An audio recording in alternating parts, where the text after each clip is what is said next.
you're on my list. Anyway, I'm here. Thank you. Did you have any chance to talk to Jerusalem Library? I did, and they said they'll get back to me. Oh, But they able to move it.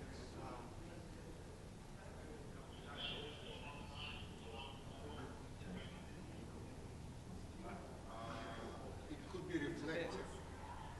Move it this way just a little bit, the easel, and then just kind of angle it clockwise. Yeah, because otherwise it would be really reflective, and it is reflective. Look, it's under the light. Come over. Bring it You'll closer? see. If you can, Like that? you know, push it back to where it was, like a little further back. That's good. Now turn it clockwise a little. Yeah, this That's is okay? much better.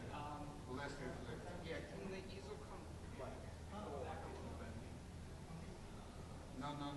He meant incline towards. Oh, can it? Does it? You understand? Try that. No, it's worse. Worse? So the opposite? Try the opposite. The opposite. The opposite. Like that?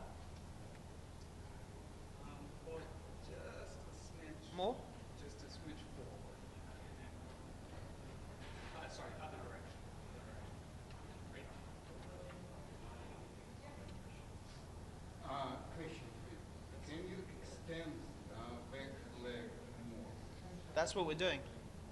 You can't extend it? Oh, make it longer. No. No? It's not that high tech. That's what would make it incline towards us. Like, come over. Sir. For example, Yeah. Because like that? That's worse though. We're grabbing. just a little bit. Just you can leave it. This is fine. Yeah, drop it back. The glare is hitting his sweater, so it's kind of like Drop it back. that back leg. Yeah. Forward. Just Forward. Just a little. Got that right there. Split the difference.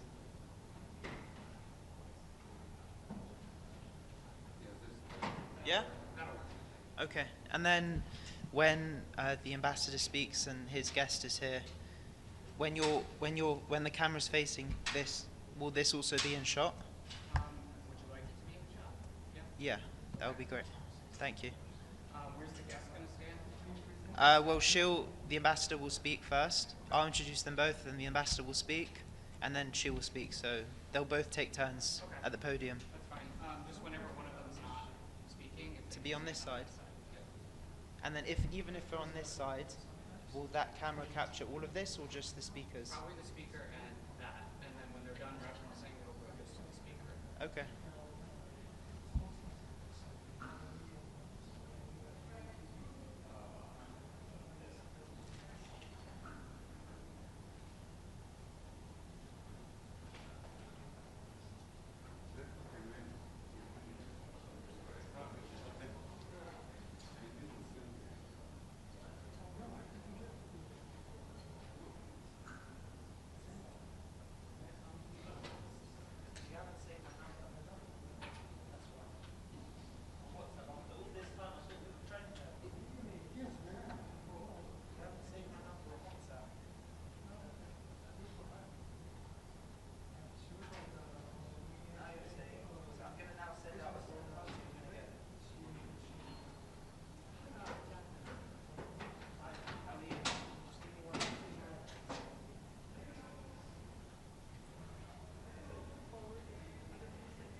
That's why I was saying, I'm not a business.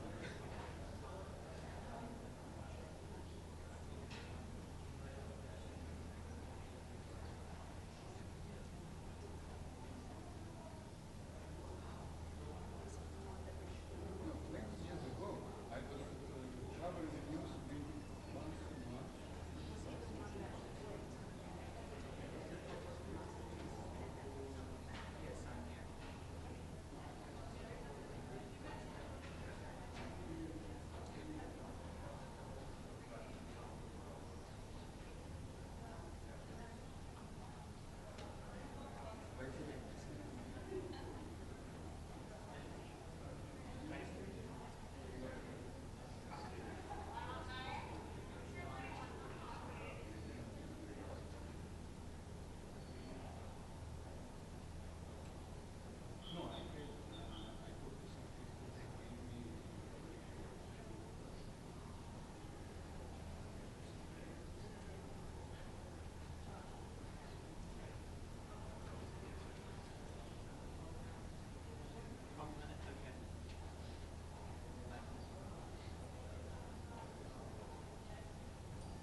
Good morning. Thank you for joining us. Ambassador Dunham will share a brief statement, followed by a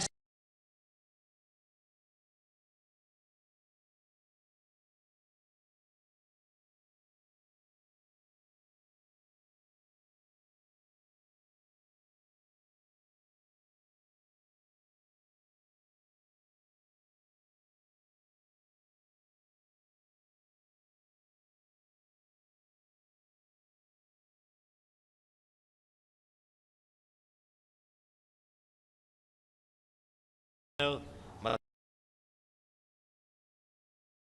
55 days in captivity. He's still underground. Hamas has deprived him of everything: light, freedom, food, and dignity. Ilana is here today to speak for those who cannot, for the men, women, and children Hamas has beaten, humiliated, and brutalized, for the families torn apart, for our brothers and sisters still trapped in the terror dungeons. Hamas embarked on a campaign of terror. They used rape as their tactic, torture as their method, kidnapping as their strategy. These are unspeakable crimes against Israeli civilians and foreigners, planned and celebrated by Hamas. Ilana's words carry the truth the world tried to doubt. Today, there is no excuse. The report on sexual violence in armed conflict has confirmed what we have always known. Hamas used sexual violence as a weapon of war. The time for hesitation and denial is over. So our message is very simple. blacklist Hamas now, designate them as the terrorist organizations they are, believe survivors, protect the living, prevent the next atrocity. We are paying a heavy price in our fight against these monsters. I am sure today the Council will discuss the false allegations of famine in Gaza. I will counter that defamation, but we will never forget our unshakable goals to eliminate Hamas, to bring Matan home, to bring them all home. Thank you. I would like to invite Ilana to share a few words.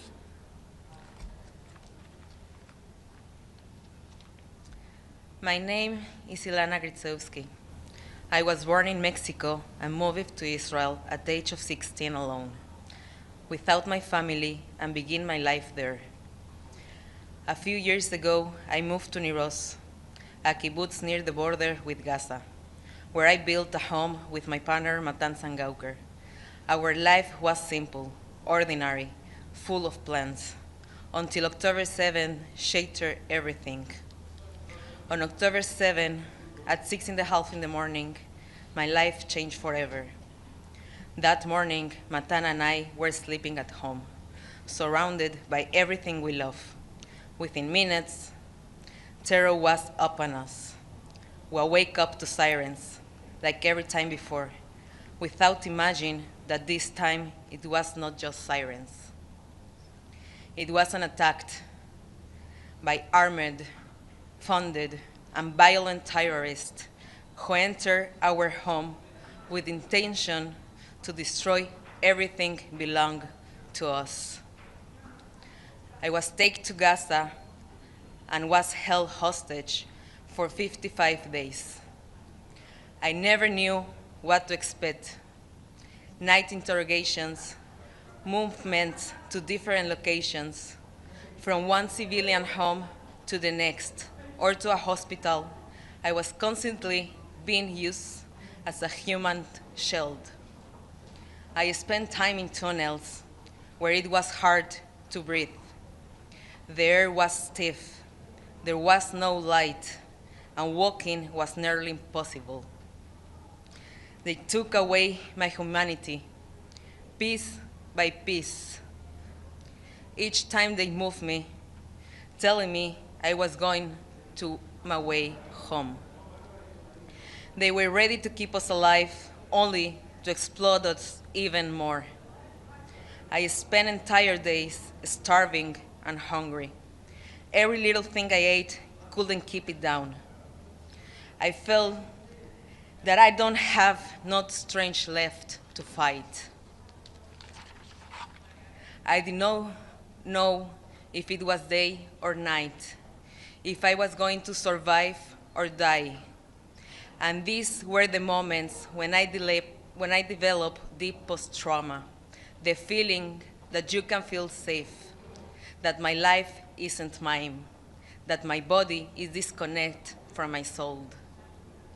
In order for me to heal, in order for all the released hostages to heal, only when all the hostages are home will we be able to begin healing what has been broken.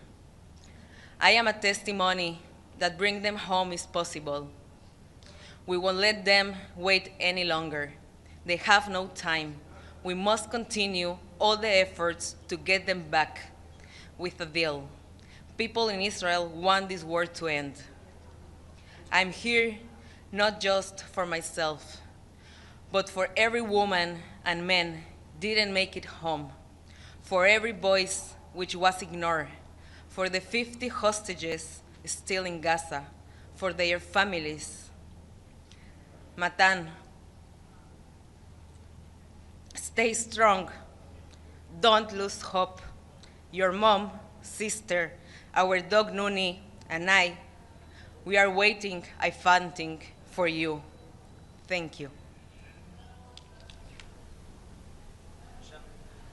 Thank you. Michelle Nichols from Reuters.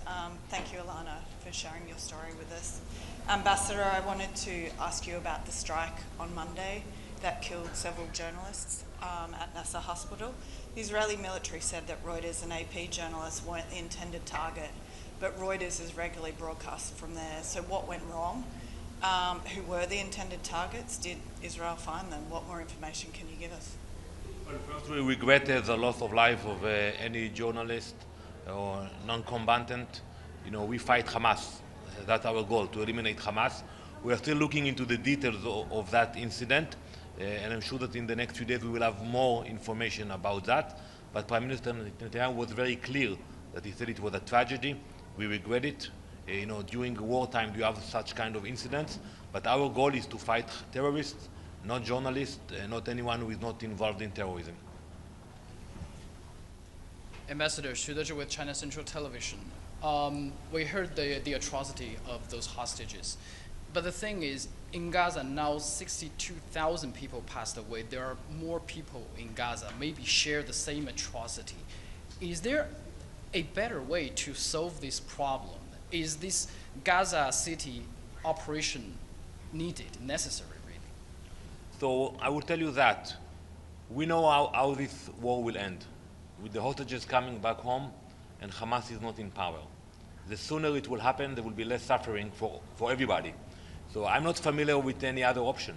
You know, maybe there will be an agreement, but if not, we will have to take a military measure, military pressure, in order to bring back the hostages. We cannot call it a day when the hostages are still in Gaza. Even committed war crime? I disagree about this statement. You know, we are fighting a war almost 2 years. We could have finished this war very fast, but because we fight according to international law, we pay a heavy price. We have many casualties. I don't accept this notion of committing a war crime. The war crime was committed on October 7th by Hamas. Thank you very much. Yeah. Ambassador Adla Massoud with the National.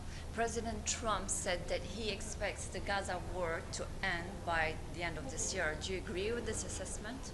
We all want to end this war. It's a painful war, costly war. You know, it's very hard for the people in Israel. But in order for the war to end, we need to see the hostages back home, first of all, and Hamas out of the equation. You know, I saw the statements of many leaders speaking about the future of Gaza. And they say that Hamas will not be part of that. And I asked them, who exactly will deliver that? Who is going to convince Hamas to disarm?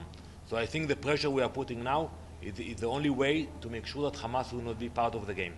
Thank you very much. Thank you.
Declaro abierta The 9,987th meeting of the Security Council is called to order.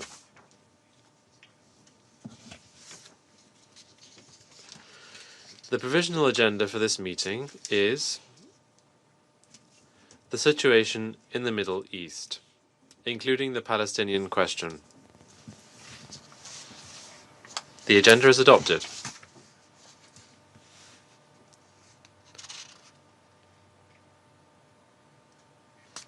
In accordance with Rule 39 of the Council's Provisional Rules of Procedure, I invite the following briefers to participate in this meeting. Mr. Ramiz Alakbarov, Deputy Special Coordinator for the Middle East Peace Process, United Nations Resident and Humanitarian Coordinator. Ms. Joyce Msuya, Assistant Secretary General for Humanitarian Affairs and Deputy Emergency Relief Coordinator. Ms. Inga Ashing, Chief Executive Officer of Save the Children International, and Ms. Ilana Grisevsky. It is so decided.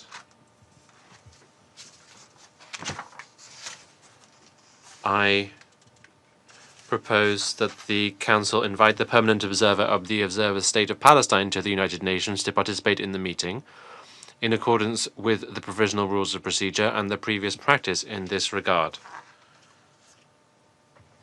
There being no objection, it is so decided.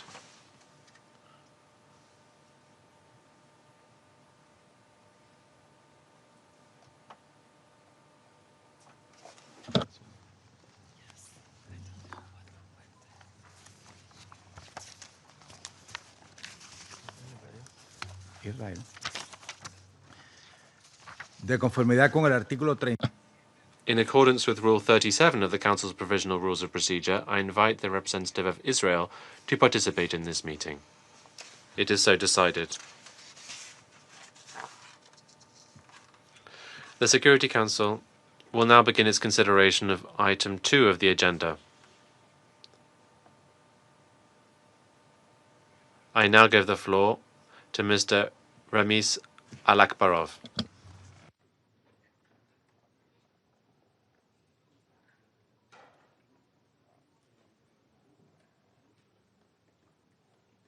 Today, the world looks on in horror as the situation in the occupied Palestinian territories continues to deteriorate to a level not seen in recent history. Over 22 months into hostilities, Gaza is sinking deeper in disaster, marked by rapidly mounting civilian casualties, mass displacement, and now famine. The hostages held by Hamas and other Palestinian armed groups continue to languish in appalling conditions. Meanwhile, the occupied West Bank, including East Jerusalem, is also facing an unprecedented crisis.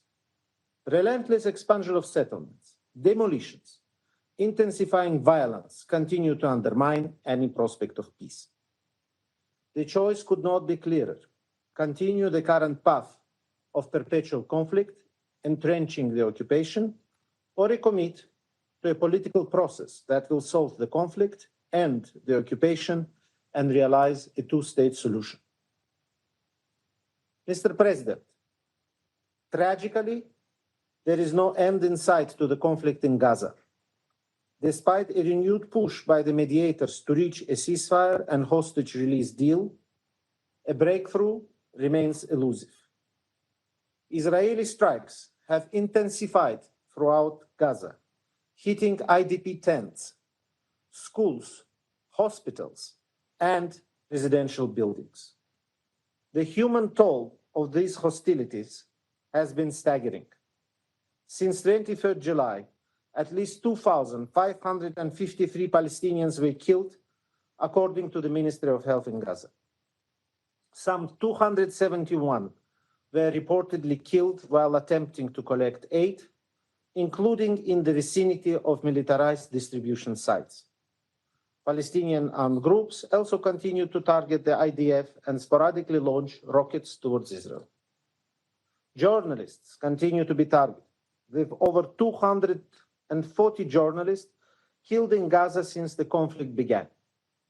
On August 10, an Israeli airstrike hit a tent used by journalists in Gaza City, killing 6 journalists.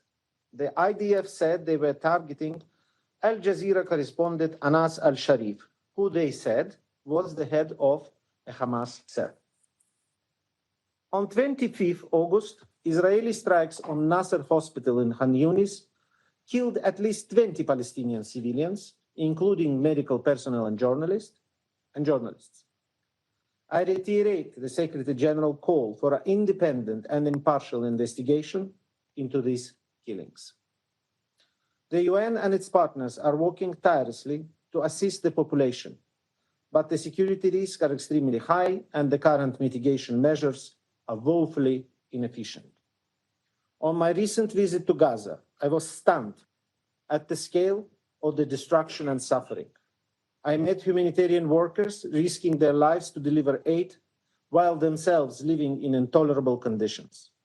I saw the immense personal toll on the population, including the UN's own staff, but was also inspired by our staff's unshakable commitment to do their work. As they speak today, they remain present and continue to deliver essential life-saving services throughout Gaza, including in the Gaza City. Mr. President, according to the Israeli sources, 50 hostages, including 1 woman, are still being held captive by Hamas and other Palestinian groups in Gaza. 28 of them are believed to be deceased.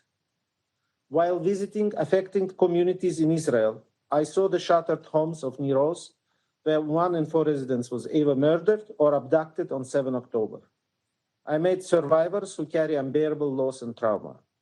I acknowledge today's presence of Ilana Grzyzewski, who will speak today about her experience as a survivor of Hamas captivity, and I pay tribute to her immense courage and fortitude.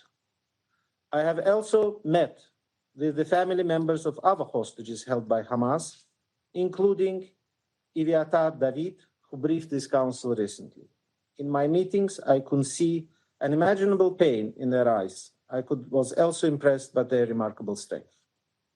The videos released by Hamas and Palestinian Islamic Jihad depicting emaciated Israeli hostages are deeply disturbing. The ill treatment and abuse of hostages constitute a blatant violation of international law. Hostages must be treated with dignity and allowed to receive visits and assistance from International Committee of the Red Cross. Mr. President, unthinkably, Gaza's population is now facing yet another deadly escalation. On 8 August, the Israeli government announced its decision to take over Gaza City.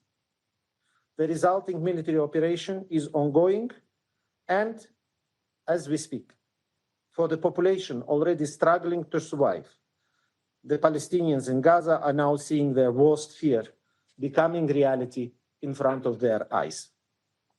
Already, 86% of the Gaza Strip lies within Israeli military zones.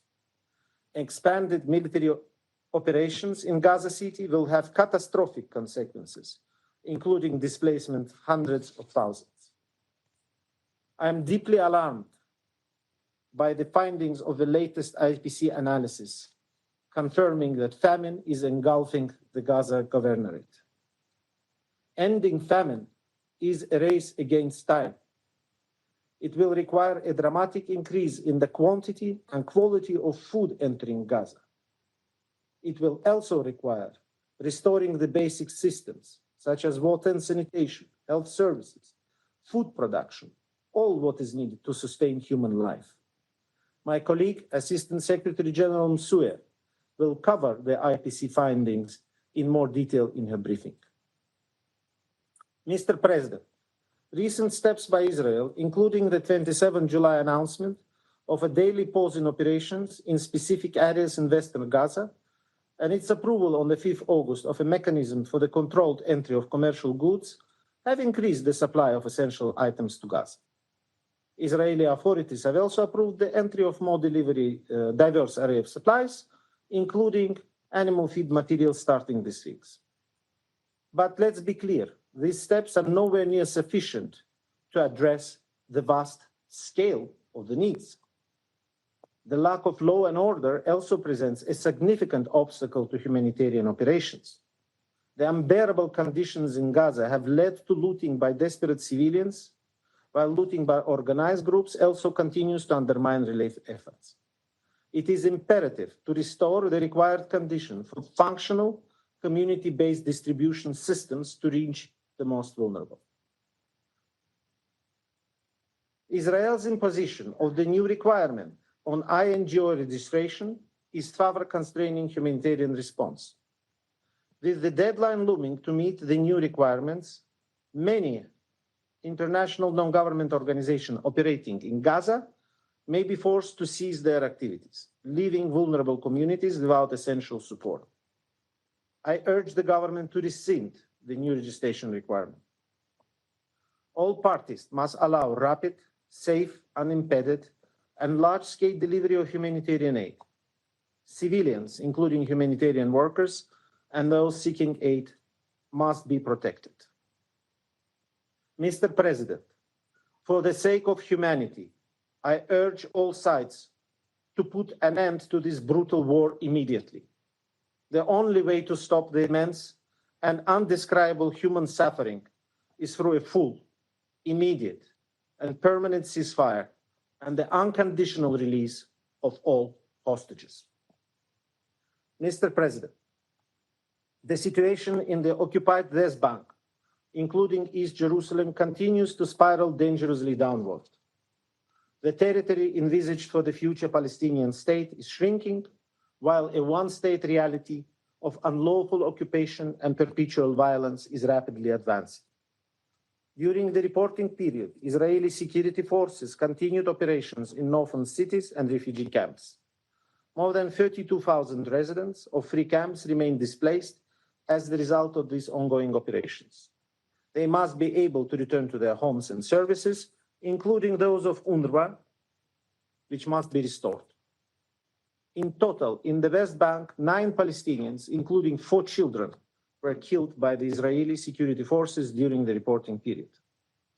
Attacks by Israeli settlers have continued, often in the presence of Israeli forces, resulting in 3 Palestinians killed, damage to Palestinian property, and displacement of Palestinians' families.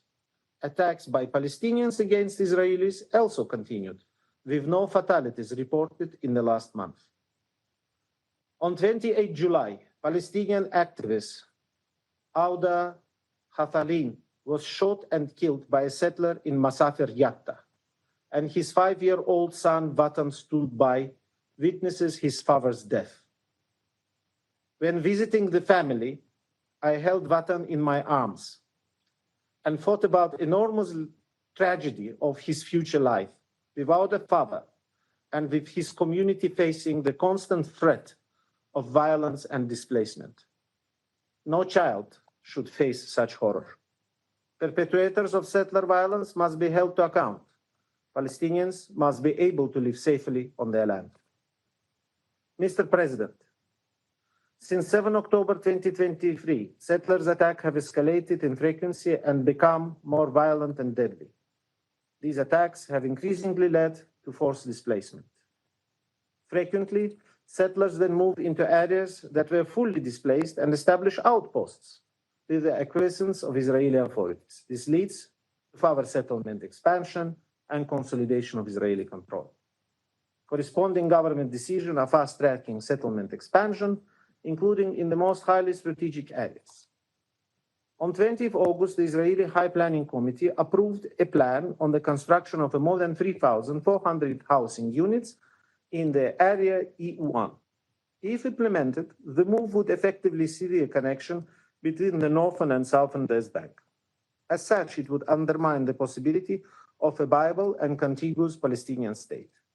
I urge Israel to immediately seize any steps towards construction in E1 area and recall that all establishment of settlements violates international law. Meanwhile, Israeli authorities continue to demolish Palestinian-owned structures, leading to displacement of 175 Palestinians, including 70 children. These moves aligned with broader efforts to entrench control over the West Bank, including last month's decision by Israeli Knesset to adopt a non-binding and symbolic motion calling for the application of Israeli sovereignty across all settlements in the occupied West Bank. Alongside these developments, the Palestinian Authority continues to face an unprecedented economic crisis. According to the Palestinian Authority, since May of this year, Israel has not transferred any clearance revenue collected on behalf of the Palestinian Authority. Overall, more than $2 billion US dollars of Palestinian clearance revenues is withheld by Israel.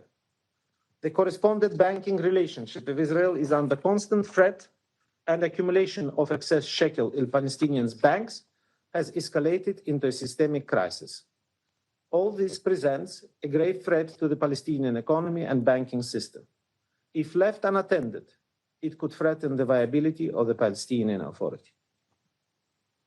Mr. President, the developments I have described are taking place in a volatile regional context with violence and tensions continuing to plague the Middle East.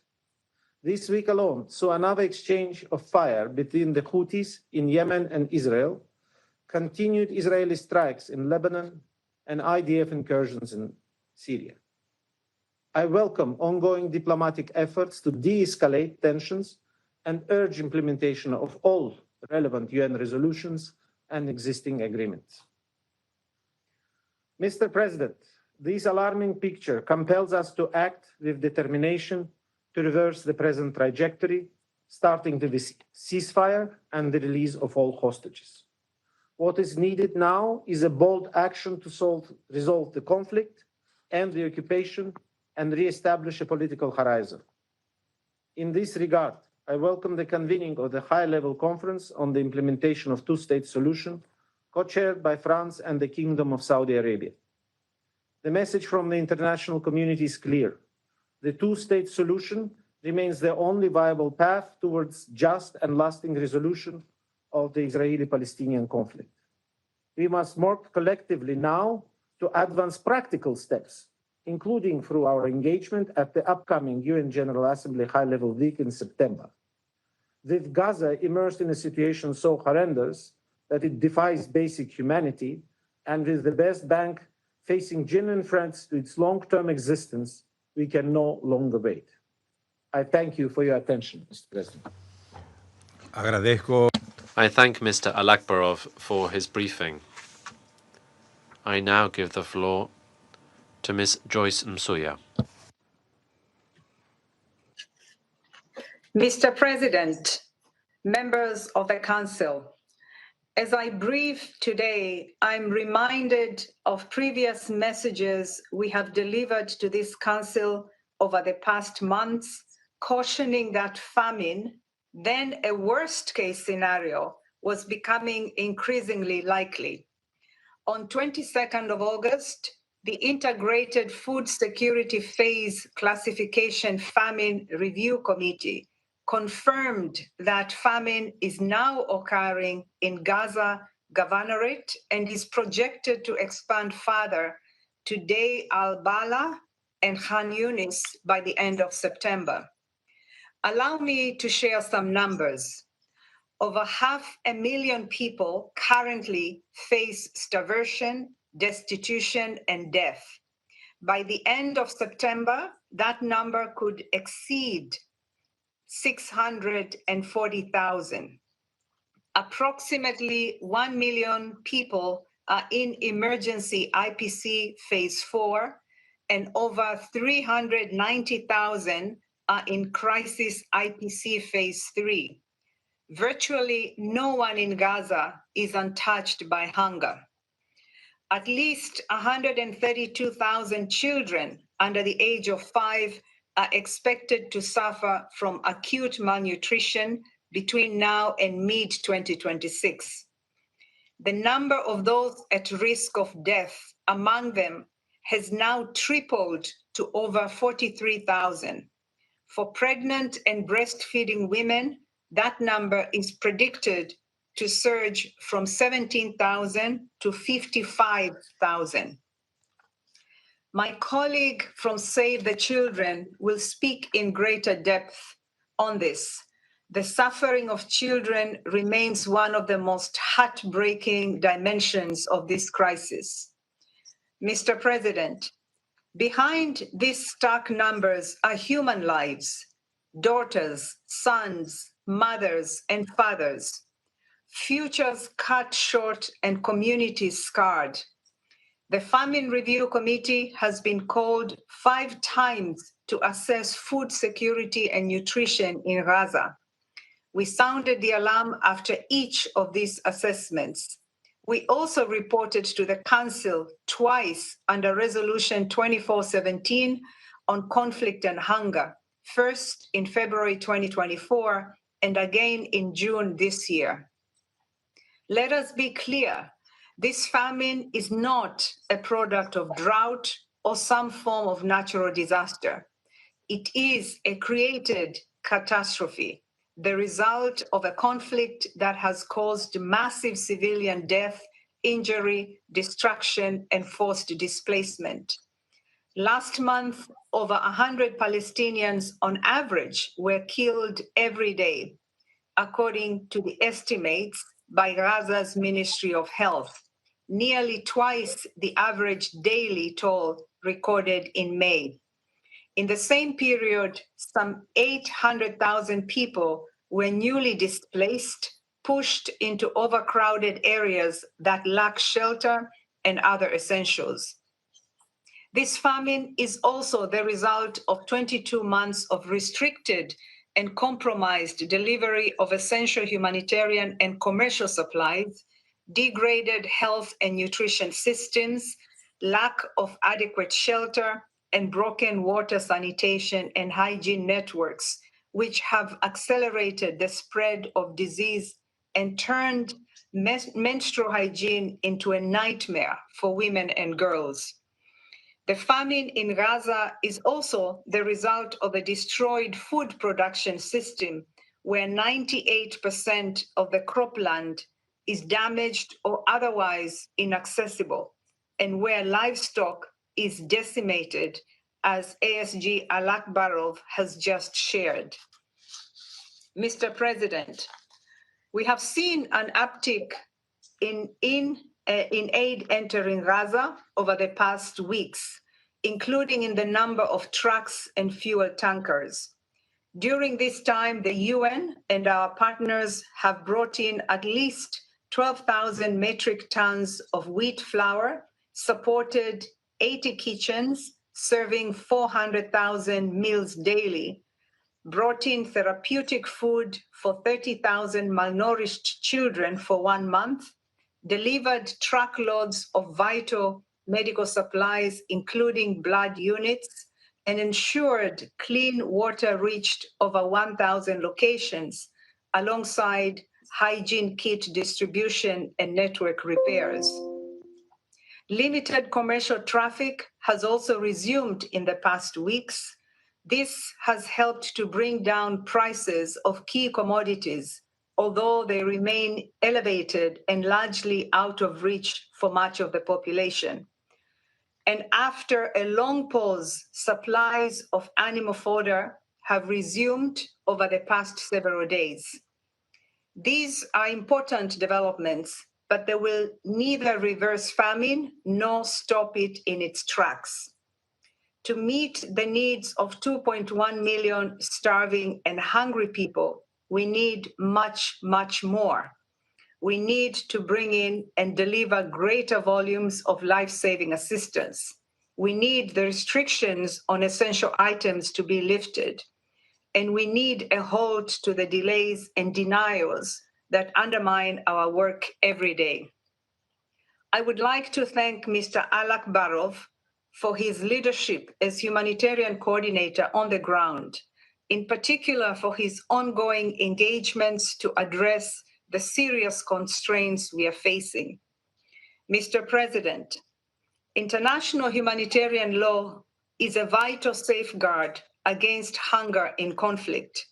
It prohibits the use of starvation of civilians as a method of warfare and forbids attacks on objects essential to civilian survival, such as food, water, and agriculture infrastructure. It demands that the parties take constant care to spare civilians and civilian objects throughout their military operation. It demands that humanitarian personnel and assets be protected at all times and that the provision of unimpeded humanitarian relief be facilitated. There is still time to act. Mr. President, before I close, we must not forget the deterioration in the West Bank, where warlike military operations, settler violence, and discriminatory policies are deepening humanitarian needs and increasing civilian vulnerability. The recent approval of over 3,000 settler housing units under the E1 plan further threatens to fragment the West Bank and places 18 Bedouin communities representing over 3,500 people at risk of forced displacement, compromising their access to critical services. Mr. President and members of the Council, failure to act now will have irreversible consequences. This Council and all member states must immediately work to ensure an immediate, sustained cessation of hostilities in Gaza to prevent further loss of life and to stop famine from expanding. Second, the release of all hostages immediately and unconditionally. Third, the protection of civilians and critical infrastructure, including that which is essential for survival and the functioning of food, health and water, sanitation, and hygiene systems.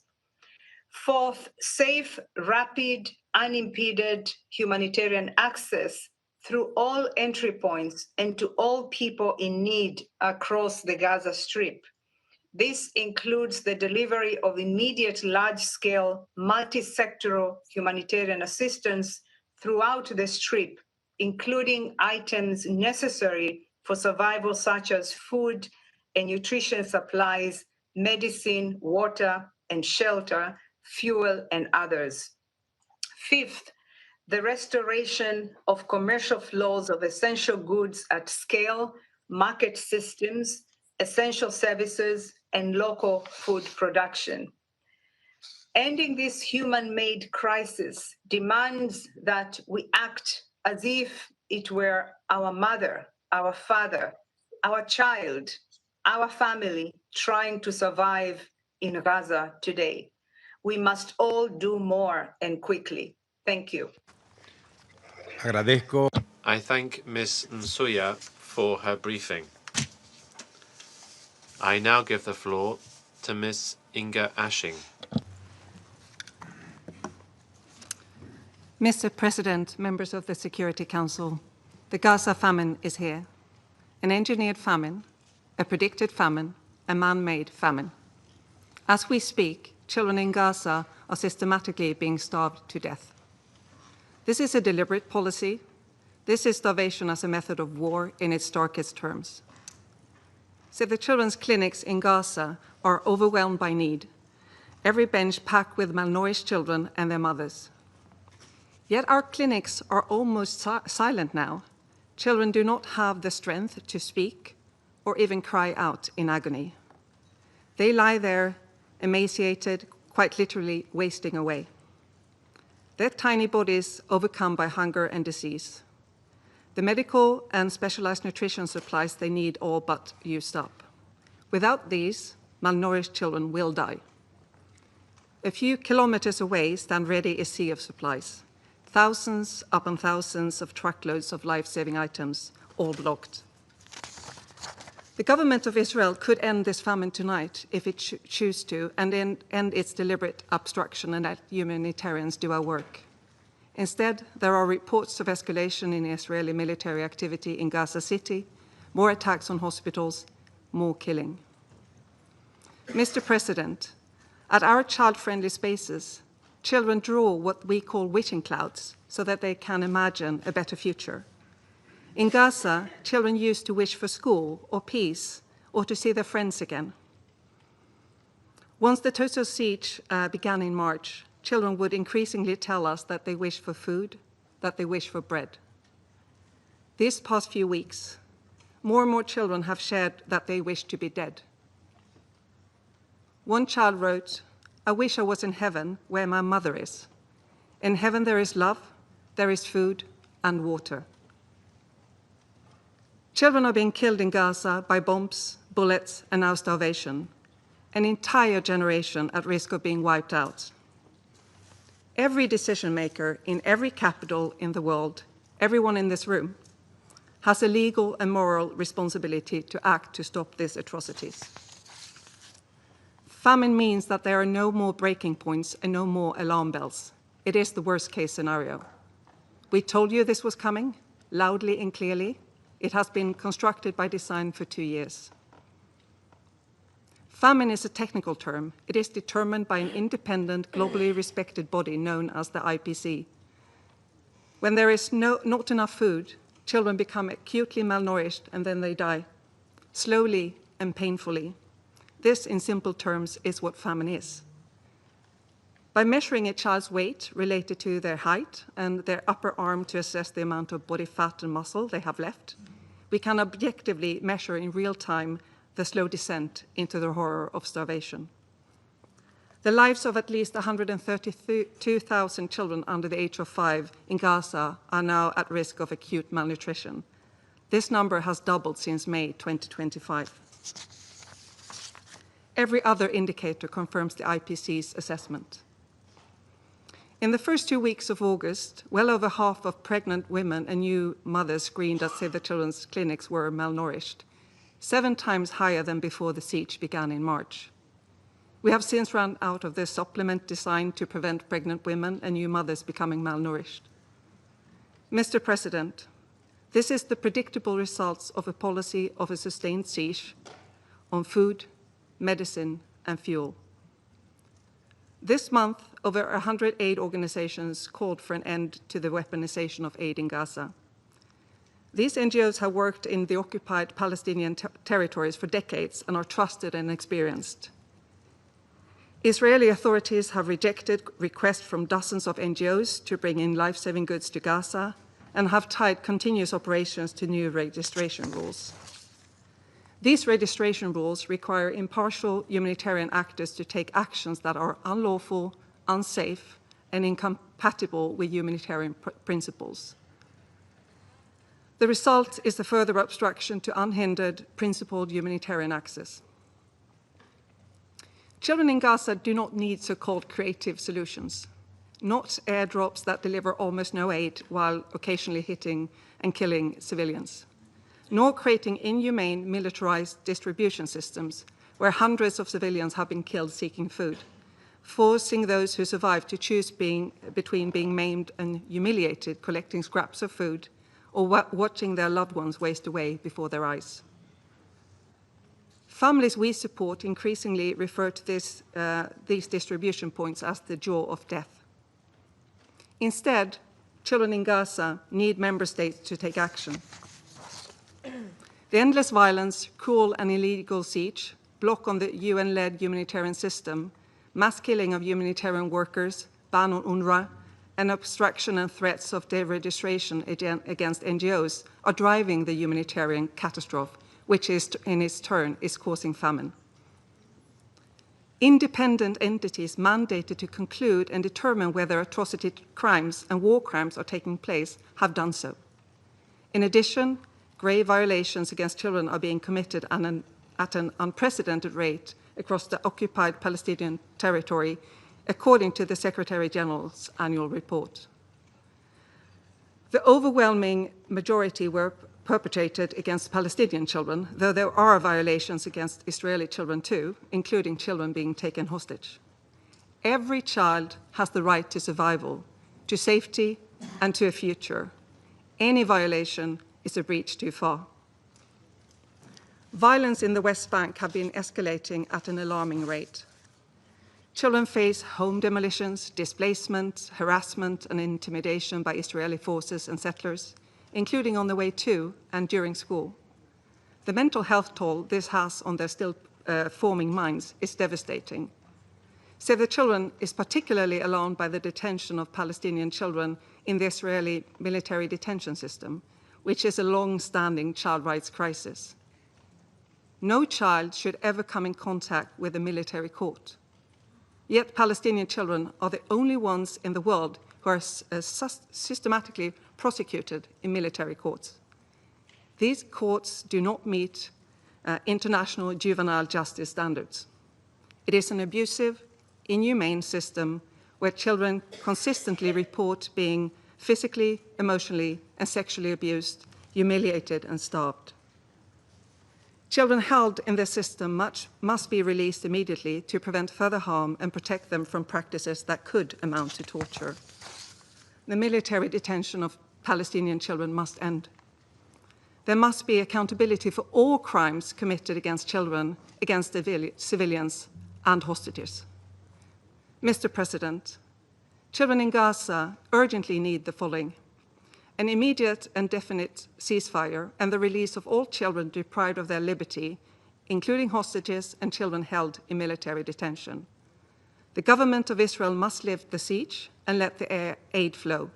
The only way to achieve this is through unimpeded UN-led coordination. Member states must take action, support accountability mechanisms, end armed transfers, refuse to fund militarized aid schemes, do not risk complicity in atrocities. Members of the Security Council, I would like to conclude by explaining briefly what malnourishment and starvation means for a child. After one day without food, children begin to change. They suffer a loss of energy, concentration, and become upset. After several days without nourishment, their body starts to degrade. Their bodies begin consuming their own fat to survive. They lose their appetite and become unable to focus. After 2 weeks, the process accelerates and their small bodies rapidly deteriorate. Heart, liver, kidneys weaken, infections spread with ease as their immune system collapses. They become vulnerable to diarrhea, pneumonia, sepsis. At this stage, there is no fat left, so the body begins to literally consume itself, slowly, painfully eating the muscles and other vital organs. Belly swell and skin becomes fragile. At 3 weeks, the process of starvation has reached its final catastrophic phase. Children get lesions on their eyes and they go blind. Their hair fall out, organs shut down. Unable to move or speak or cry out, they draw their last breath. Those who do get urgent nutrition and medical support often grow up stunted. A stunted child will likely have impaired cognitive development, a weakened immune system, and increased risk of chronic diseases. Babies born to malnourished mothers are likely to be forever smaller themselves. Many effects of famine cannot be reversed. The death and loss, the physical and mental harm will last lifetime and even generations. In the words of a nutrition nurse who works in one of our silent clinics, she said, "Hunger is written on the bodies of our children, a constant reminder that survival itself has become uncertain in Gaza." For almost 2 years, the international community has failed to protect Palestinian children. Until you choose to act, this is the fate you are guaranteeing a generation of children in Gaza. Inaction is a choice. Indecision is complicity. Children have reached their breaking points. Where is yours? Thank you. I thank Ms. Ashing for her briefing. I now give the floor to Ms. Ilana Gritsevsky. Mr. President, members of the Security Council, ambassadors, estoy hoy aquí.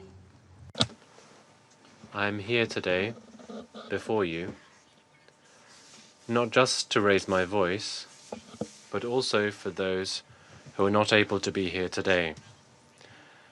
Those who have still been kept hostage or those who were brutally assassinated.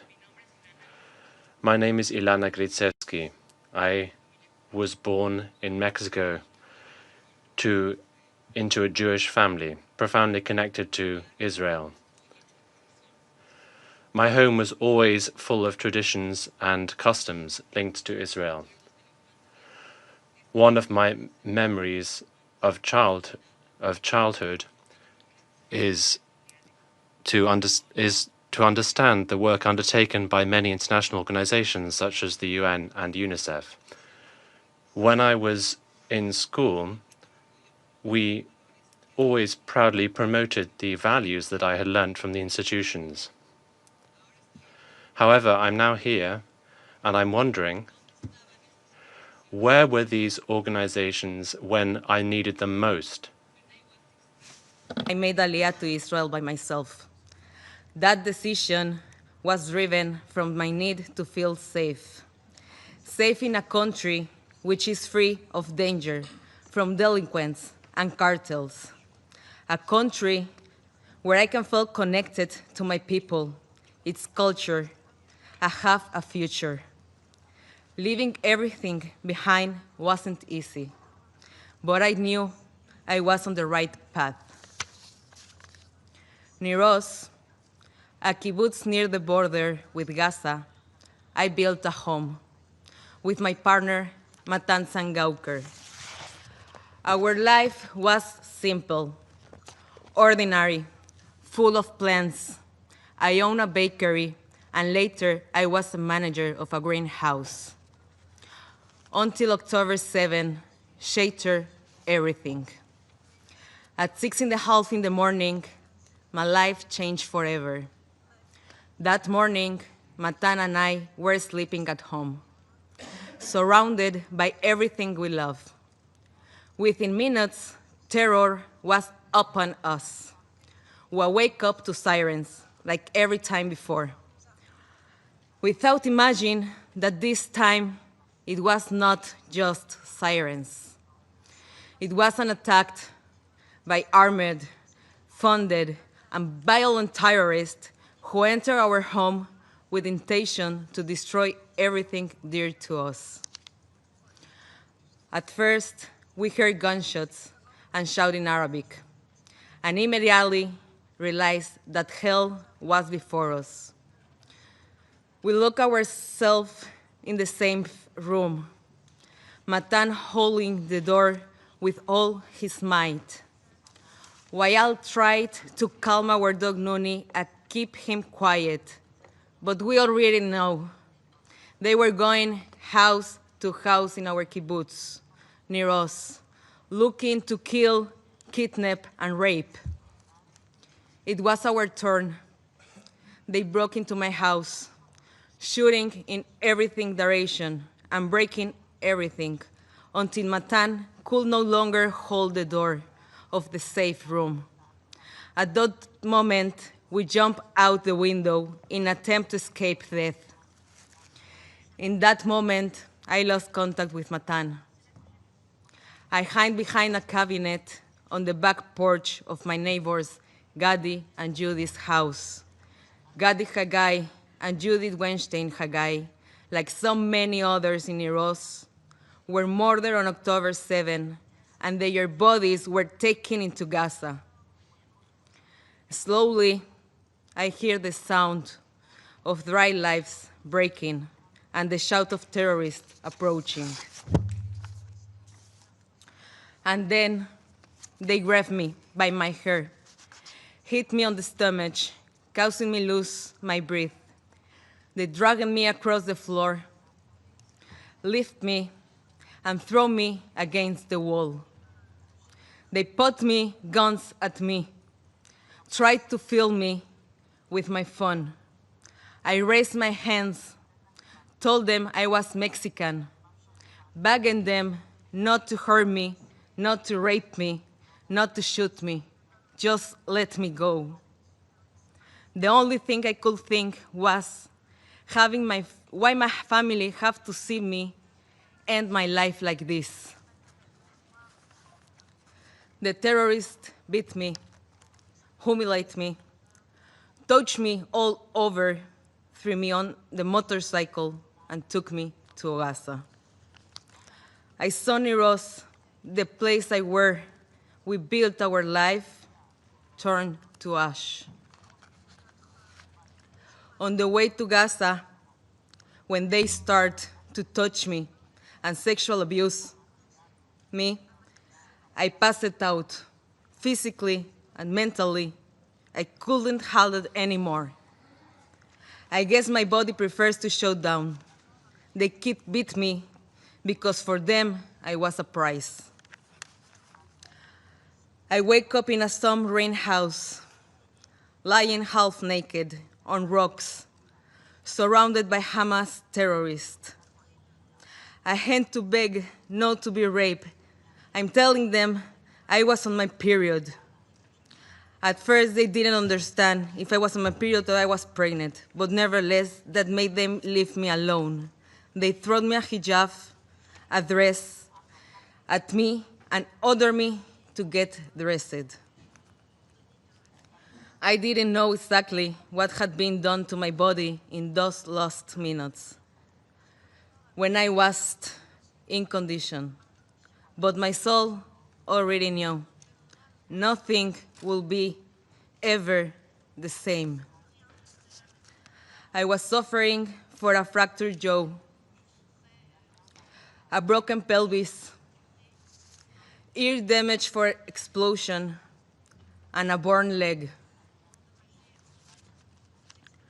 One of the first day, many people came to see me, to play main games. One of them fixated on me. He told me I would never leave, that I was beautiful, that we were going to marry and have children. Even if there is a deal, I will not be released. He handed me with his gun, told me to play with it, and stole all my jewelry. The next day, around noon, they brought me another hostage from Niros. That gave me strength. I realized I wasn't alone. We looked out for each other.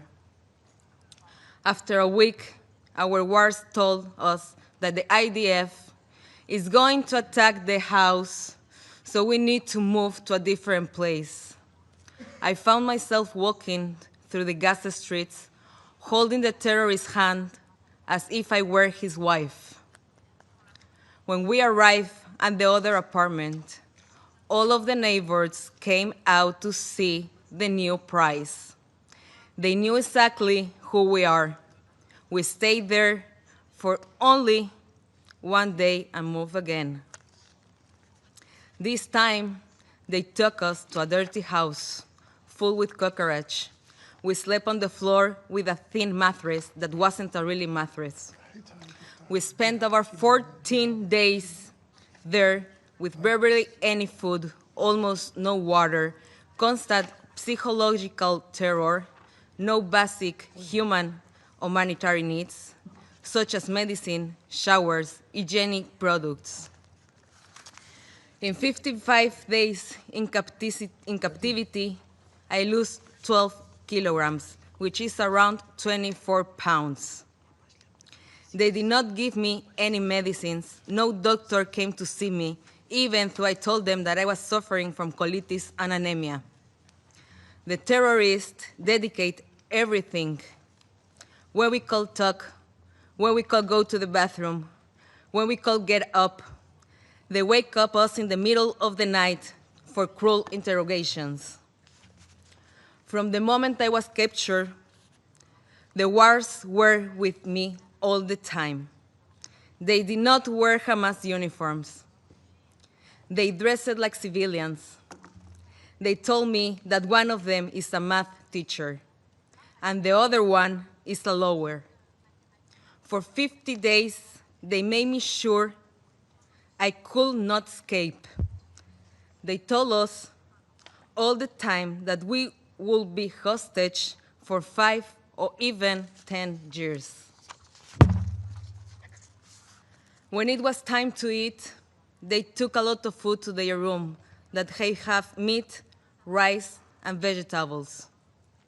At the same time, they left us with our meal, which contained sometimes as little as 10 chickpeas or a piece of dry flat bread, which wasn't always well cooked. About 4 days before my release, someone knocked on the door. We wake up terrified, thinking weren't going to be included in the deal. But they came to tell us we were going home. They changed our clothes, moved us, and prepared us to leave. But it was a lie. They transferred me to a hospital. Now I know it was the Nasser hospital. They look us through the back entrance and walk us past all the civilians. In the hospital, there was an area which was closed off and used only by Hamas. With an armored ward, they look us in a room where we meet the third hostage. The next morning, around 10 a.m., they told us again that we are going home. They moved us on another room and made me undress to check I have no surveillance device on me. Later, they briefed us, checked us, gave us supplies, and told us to get into a car waiting outside. But instead of taking us to freedom, they take us to a tunnel. There we see more hostages, some of whom were my friends from my kibbutz near us. I saw Eitan Oren and David Cunyo there, who still remain in Hasson Hamas. It was only then, in the tunnels, after more than 50 days, that I found out that my boyfriend Matan was also a hostage, just a short distance away, but I couldn't reach him. I begged to the terrorists to let me see him. They said later, and made me do different things, such as clean the kitchen to make me think that after that they will let me see him. Later, never came, and did not get to see Matan. The next day, they told me I was leaving. I refused. I wanted to see Matan. I knew that if I would leave, my soul will remain there in Gaza. But they didn't let me stay. So I left with a hole in my heart. I promised my friend I will do everything in my power to bring them home. And now I'm keeping that promise. People see my face and think I'm free. But freedom is not a switch you can turn on and off. Trauma doesn't vanish once you are released. Now, with every siren, every rocket for Iran, Yemen, or Gaza, I'm throwing back into the held. The difference, I have a safe room. Matan doesn't. He is still in Gaza. You hear about what Hamas has done on October 7.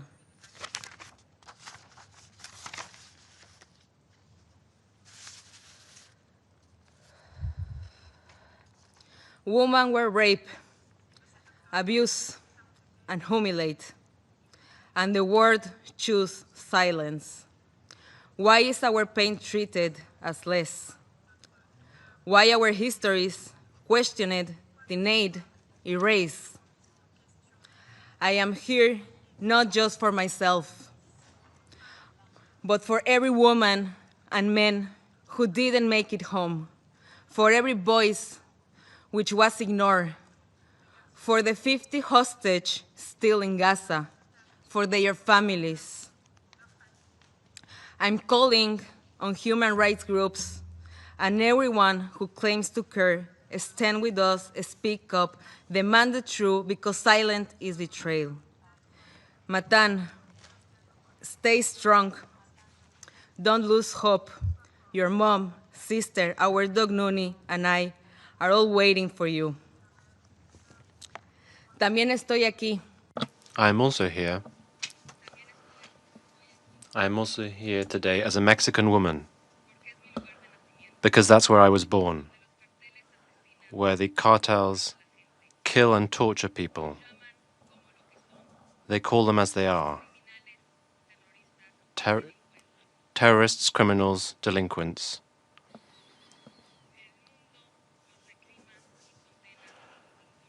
The world doesn't hesitate to condemn them.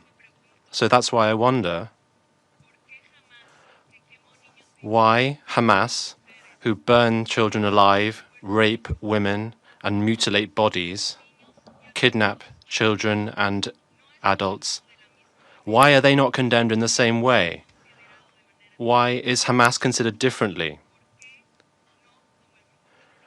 Why is it not considered the terrorist group that it is? Why are Jewish victims questioned, and why are our accounts questioned when others are immediately believed? This is a double standard, and it's hypocritical. It's not just hypocrisy, it's betrayal. Of the Council, do not turn away. Do not look for excuses. Do not allow political divisions to silence the voices of victims. Use your influence, your power, your responsibility to demand the unconditional release of every hostage. No tomorrow, not in some distant future, but now. We need to make a deal. People in Israel want this war to end. Bring them home. Bring Matan home. Bring all of them home. Only then I will be able to begin to heal. Only then can the hostages' families begin to heal. Only then we will begin to believe again in the values that the Council was created to uphold. Mr. President, Excellence, I was released after 55 days, but my soul remains in captivity with Matan and all the hostages. Until they return, no one of us truly free. Thank you so much. Agradezco. I thank Ms. Gritsevsky for her briefing. I will now give the floor to those council members who wish to make statements. I give the floor to the representative of the Republic of Korea. Thank you, Mr. President. I would also like to thank Deputy Special Coordinator Ramiz Alakbarov, ASG Joyce Umsuya, and Ms. Inger Ashing of Save the Children International for their briefings. In particular, I would like to thank Ms. Ilana Gruchevsky for her courage and sobering testimony, and I do sincerely hope a swift and safe return of her partner, Matan.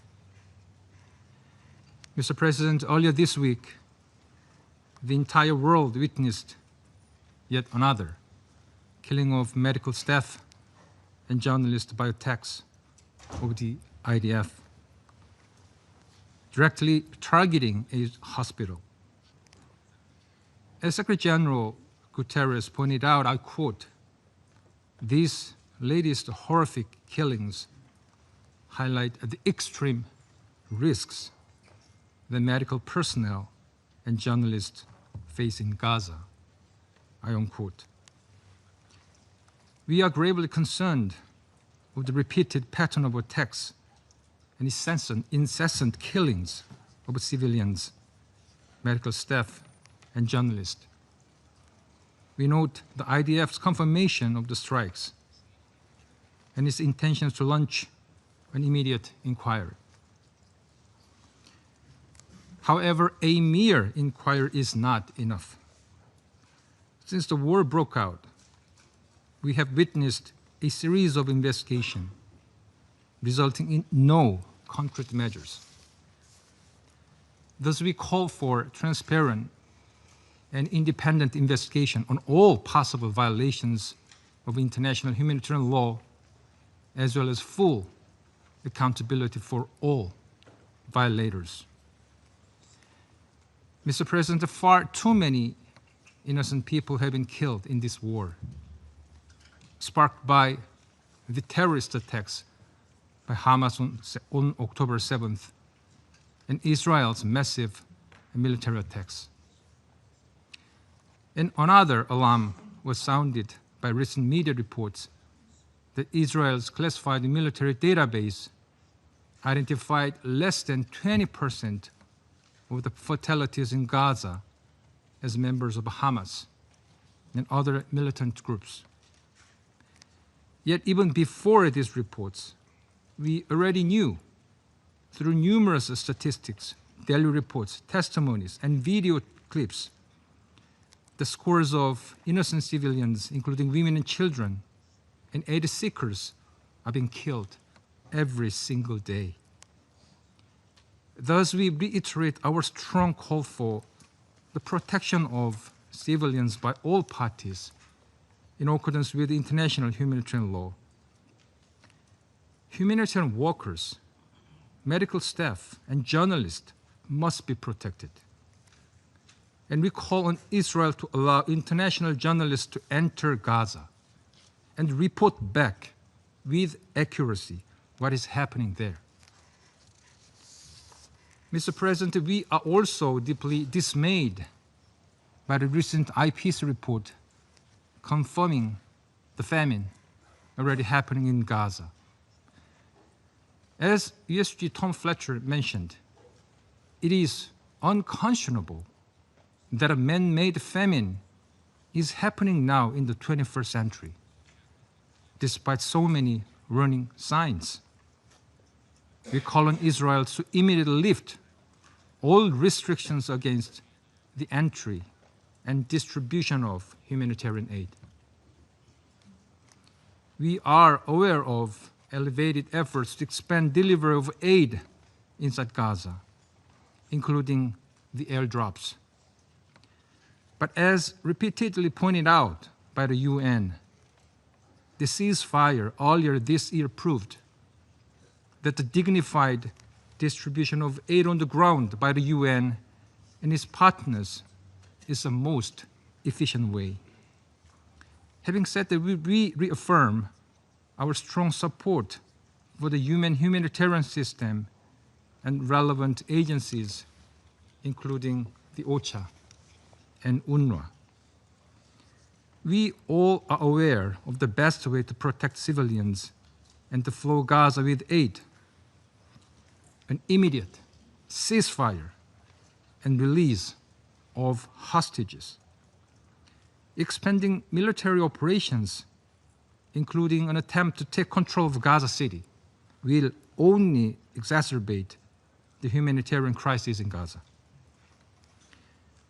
Reiterating our steadfast demand for the release of all remaining hostages brutally held by Hamas, we urge parties to this conflict to faithfully engage in the negotiations to secure a ceasefire in Gaza. And we continue to believe in the tireless efforts by mediating countries including the US, Qatar, and Egypt. Mr. President, while our attention is mainly focused on the horrific tragedy in Gaza, we must not lose sight on the worsening situation in the West Bank. The decision by the Israeli government to resume the construction of the E1 settlements is of major concern. It will not only hamper the prospect of the two-state solution by effectively severing the contiguity of the West Bank, but will also deepen the instability and insecurity in Israel and Palestine, as well as in the wider region. Mr. President, Korea has consistently supported the two-state solution is the sole viable path forward. The advancement of this project will be an existential threat to this aspiration. We thus call on the Israeli government to reverse its decision. Any other unilateral actions that are in violation of Resolution 2334, including settler violence, demolition of homes, displacement of Palestinian civilians, and provocative actions must also stop. We hope that enhanced efforts by the international community to revive the prospect of the two-state solution will soon pave the way toward a secure future for the Middle East based on the harmony and coexistence. I thank you, Mr. President. Agradezco. I thank the representative of the Republic of Korea for the statement. I now give the floor to the representative of Algeria. Mr. President, at the outset, we thank ASG Msuya and Deputy Special Coordinator Al-Akbarov for their sobering briefings. We listened attentively to Ms. Ashing and Ms. Gryziewski, who brought to this Council the perspective of human suffering. For Algeria, this is not an abstract debate. Our compass points in one direction, and one direction only toward morality and legality, and also empathy toward all those who are suffering. We call, and we will continue to call for an immediate and conditional and permanent ceasefire, the only condition that can end the agony of Gaza. An agony born from the Israeli occupying powers' deliberate policy of killing, of destruction, and annihilation. Policy shielded by impunity and immunity. Let us be clear. Had Israel respected the ceasefire agreement brokered by Qatar, Egypt, and the United States, all hostage, all captive, all detainees would have reunited with their families, including your partner, Natan. Today, instead of embraces, there is only mourning and despair. Mr. President, the topic of today's debate is the Palestinian question. But today, I will not speak of the illegal settlement activities that fragment the West Bank into North and South and isolate Jerusalem from the West Bank. I will not speak of dispossession and annexation of Palestinian land. I will not speak of inflammatory rhetoric and actions that threaten the sanctity of Al-Aqsa Mosque. I will not speak of the continued erosion of the two-state solution. I will focus on the suffering in Gaza that has reached a level of barbarity that defies imagination. As the Secretary General reminded us, just when it seems there are no words left to describe the living hell in Gaza, a new one has been added. Famine. Yes, famine. A man-made famine. We have been warning of it. Now, famine is confirmed by the IPC. Famine is no more a fear, it is a reality. And it will expand by September if nothing is done by the international community, by this very Security Council. Famine cannot be hidden anymore behind manipulated figures and misleading claims of aid. Famine cannot be addressed through restricted access or token and impactless airdrops. Airdrops conducted only to soothe the conscience. Famine. Famine is the shame that will haunt all of us, all who could act and choose silence. But famine, Mr. President, is not only a word in a report. It has faces. It has names. It has stolen dreams. Famine affects human beings and their dignity. Famine consumes the innocence of childhood. Famine burdens the strength of fatherhood. Famine extinguishes the essence of motherhood.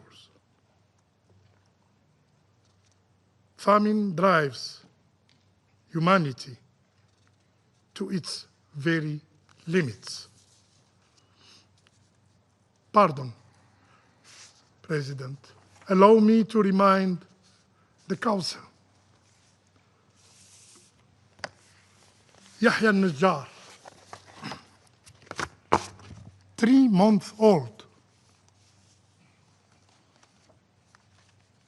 starved to death.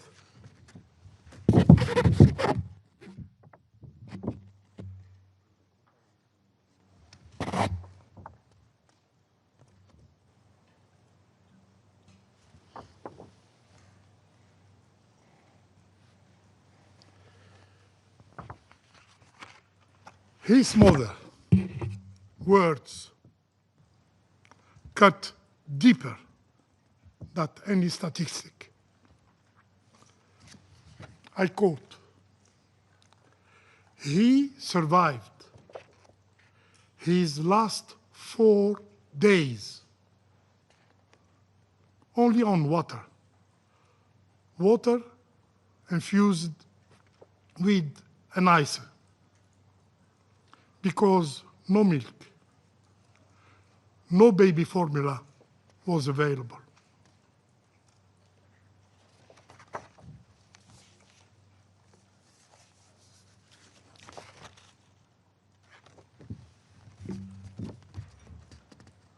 Yazan Abu Ful,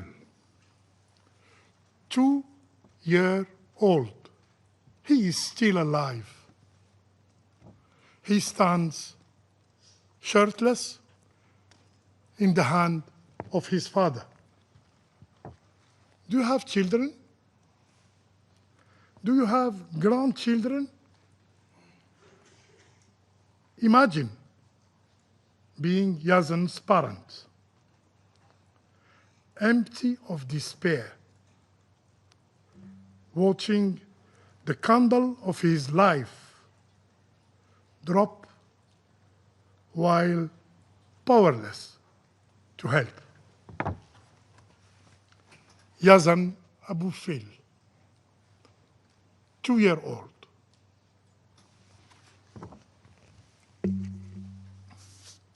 Mr. President,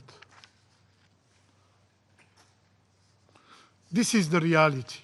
This is the grim reality that the Israeli authorities want to conceal. This is why international journalists are banned from Gaza.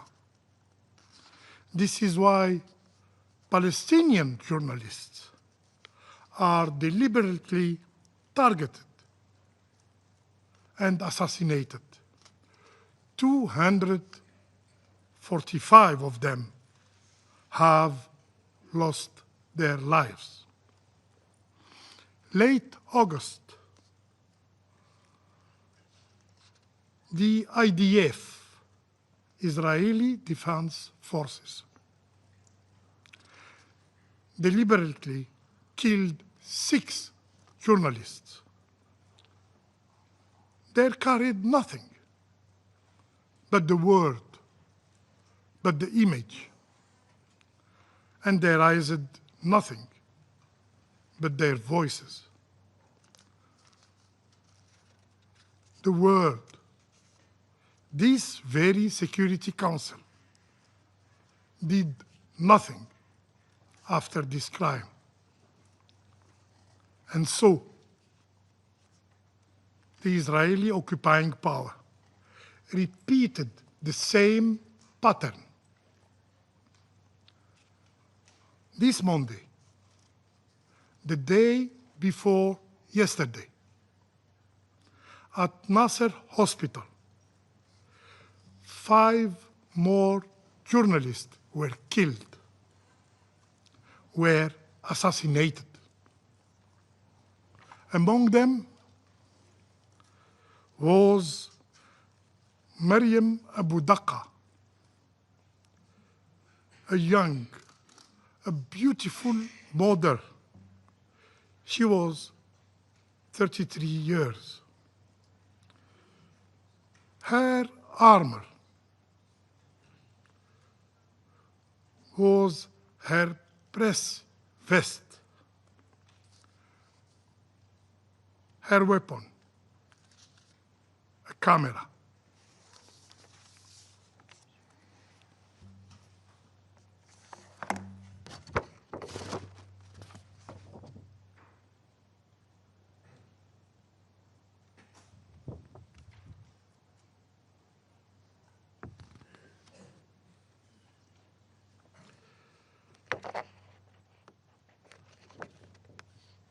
A few days before, she wrote on X a letter to her 13-year-old. His name is Ghaid. In this letter, she left words that carry more weight than any official statement. And I quote, "Right, you are the heart and soul of your mother.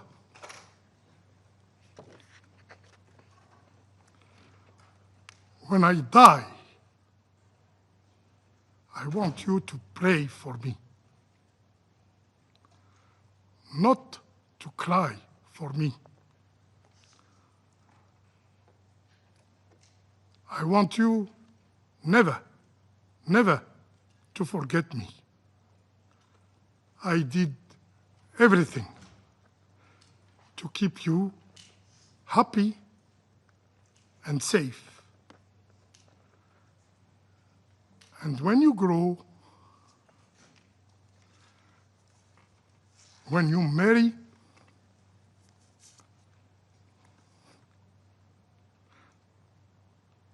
and when you have a daughter,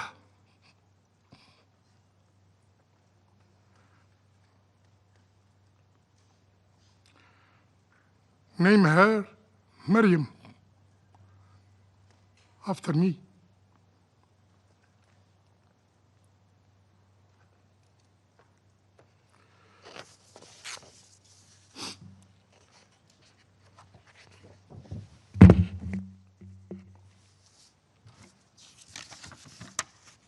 Mr. President,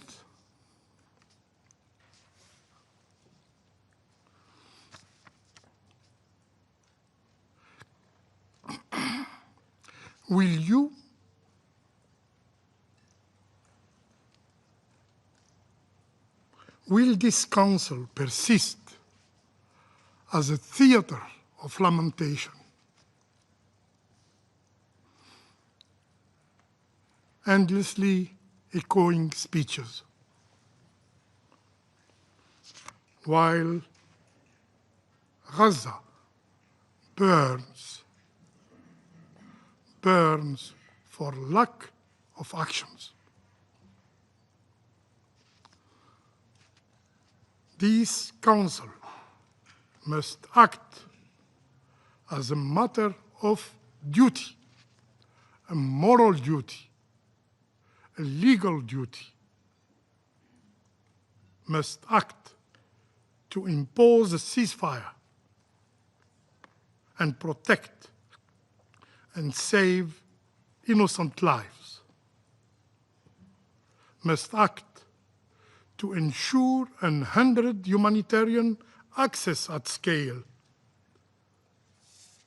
must act to feed the starving and break famine. To fail is to be complicit. To delay is to accept shame. Yes, shame. To stop a genocide is not an option. It is an obligation. I thank you. Agradezco. I thank the representative of Algeria for the statement. I now give the floor to the representative of Guyana. Mr. President. At the outset, I thank Assistant Secretary General Masuya and Mr. Alak Barov for their briefings. I also thank Ms. Ashing for her perspective and Save the Children for the work they continue to do under extremely difficult circumstances, and commend Ms. Ilana Gritsuyski for her bravery today in sharing her horrific experience with us. No person should be made to endure such an ordeal, and we remain ready to work with fellow council members to bring an end to the suffering of all civilians who are experiencing suffering on account of the protracted Israeli-Palestinian conflict.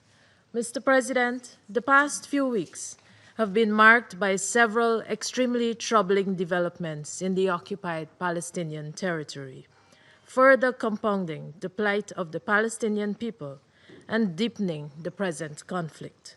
Among those developments was the declaration of famine in the Gaza Governorate by the Integrated Food Security Phase Classification, IPC, with Deir al-Balah and Khan Yunis governorates projected to experience famine in the coming weeks.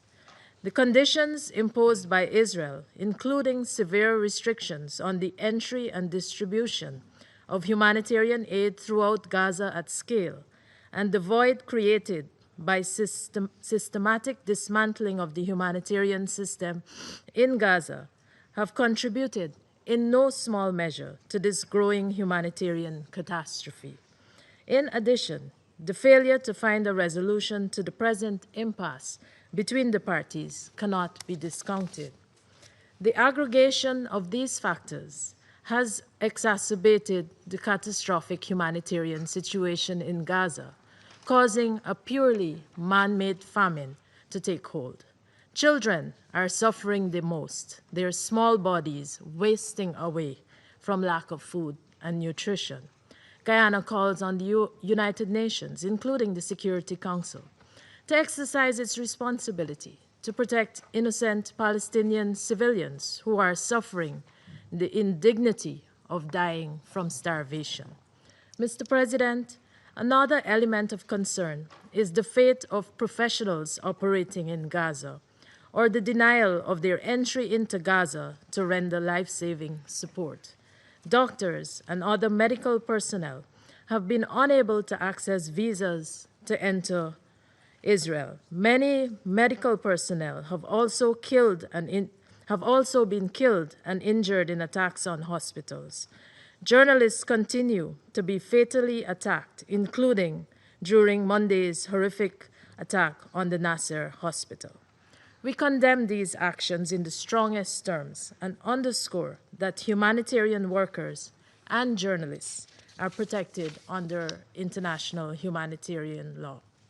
We therefore call on the Israeli government to ensure their safety, to investigate the circumstances surrounding the death of those killed during the hostilities in Gaza, and for all perpetrators to be brought to justice.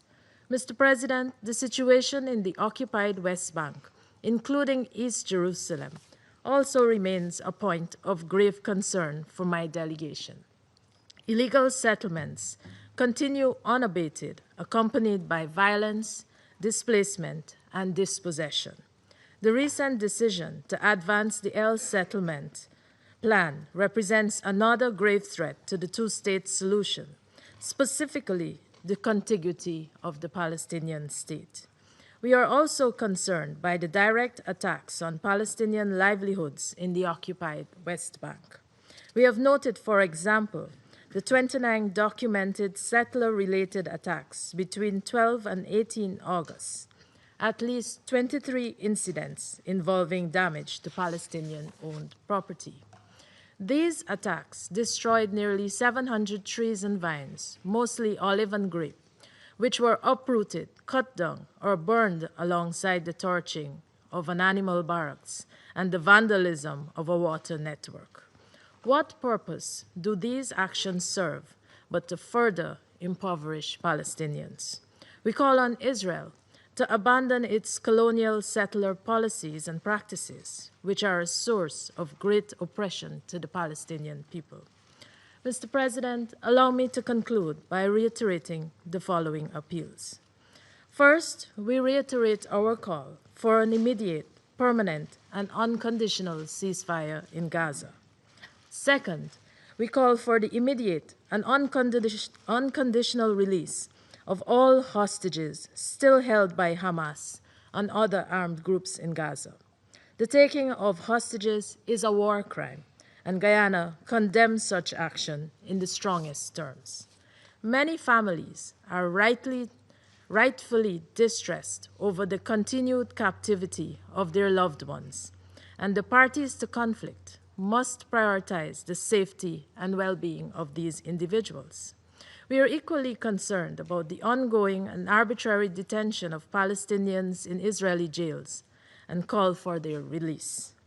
Third, we call on Israel to lift all restrictions on the entry and delivery of humanitarian assistance throughout Gaza to ease the massive suffering of the civilians. Finally, we call on fellow members of the Security Council to work together to bring a swift end to the Israeli-Palestinian conflict and to offer international protection to the Palestinians.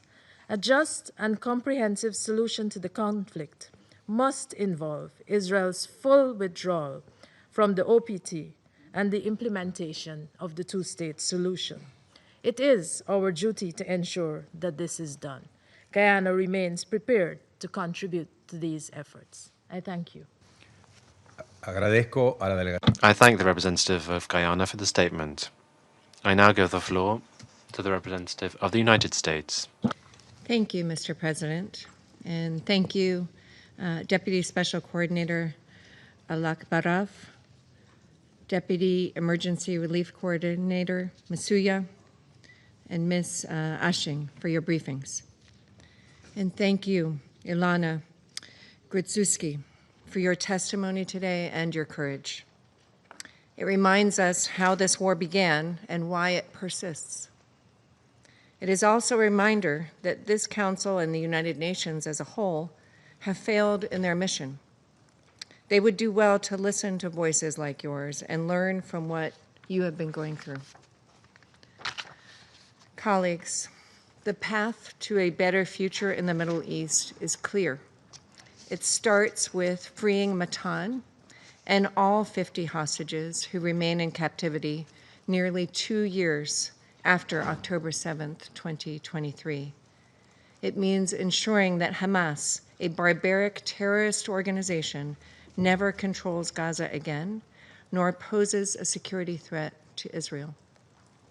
The United States continues to work tirelessly to accomplish all those objectives while supporting humanitarian assistance to innocent people in need. We cannot expect peace as long as Hamas is a ruling force in Gaza that is threatening or attacking Israel. It is no coincidence that talks with Hamas fell apart after several countries, including members of this Council, announced their intention to effectively reward Hamas for the massacre by recognizing a Palestinian state, all while hostages are still being held in subhuman conditions. Hamas officials have even said that unilateral recognition is one of the fruits of October 7th. The United States continues to focus on the real and important tasks at hand, not conferences, but serious diplomatic efforts and providing humanitarian assistance in a war zone where a terrorist organization uses aid as the basis for its terrorist machine. Mr. President, we all recognize that hunger is a real issue in Gaza and that there are significant humanitarian needs which must be met. Addressing those needs is a priority for the United States. However, we can only solve problems with credibility and integrity. Unfortunately, the recent report from the IPC doesn't pass the test on either. One of the report's key authors has a lengthy record of bias against Israel, including openly justifying the Houthis' terrorist attacks on Israeli civilian targets. By his own measure, he ought to have recused himself. This helps explain why the normal standards were changed for this declaration, raising significant questions. We can spend no shortage of time pontificating and lecturing, but we are here to solve real problems affecting real people, and the only way to do that is with credibility and integrity. Colleagues, President Trump wants to alleviate the suffering the people in Gaza are experiencing at the hands of Hamas and has prioritized getting aid to people in need while implementing safeguards to prevent Hamas from looting. As of August 26th, the Gaza Humanitarian Foundation has delivered more than 140 million meals directly to civilians in Gaza, 1.5 million meals just today.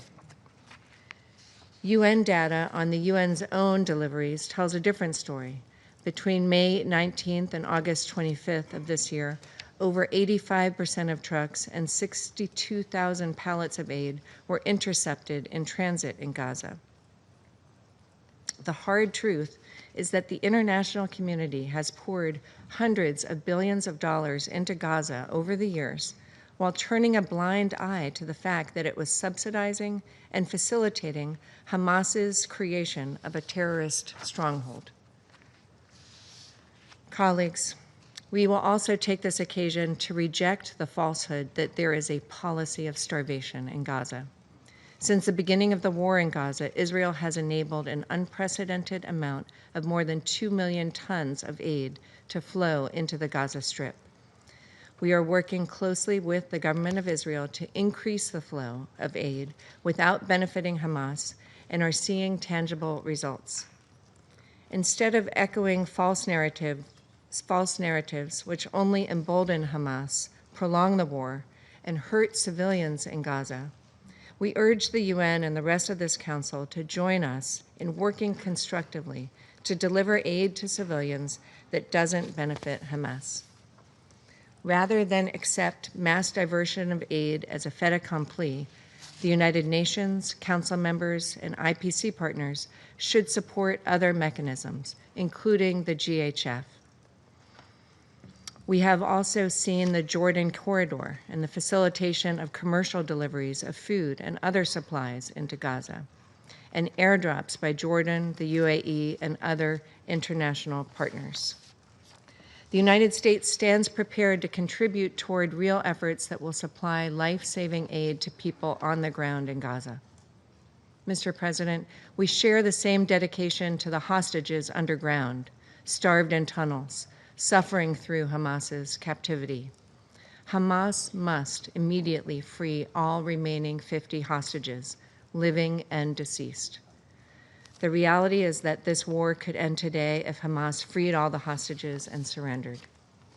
We urge the UN Security Council and all members to play a constructive role, call for the immediate release of remaining hostages, hold Hamas to account, and demand it disarm and leave Gaza.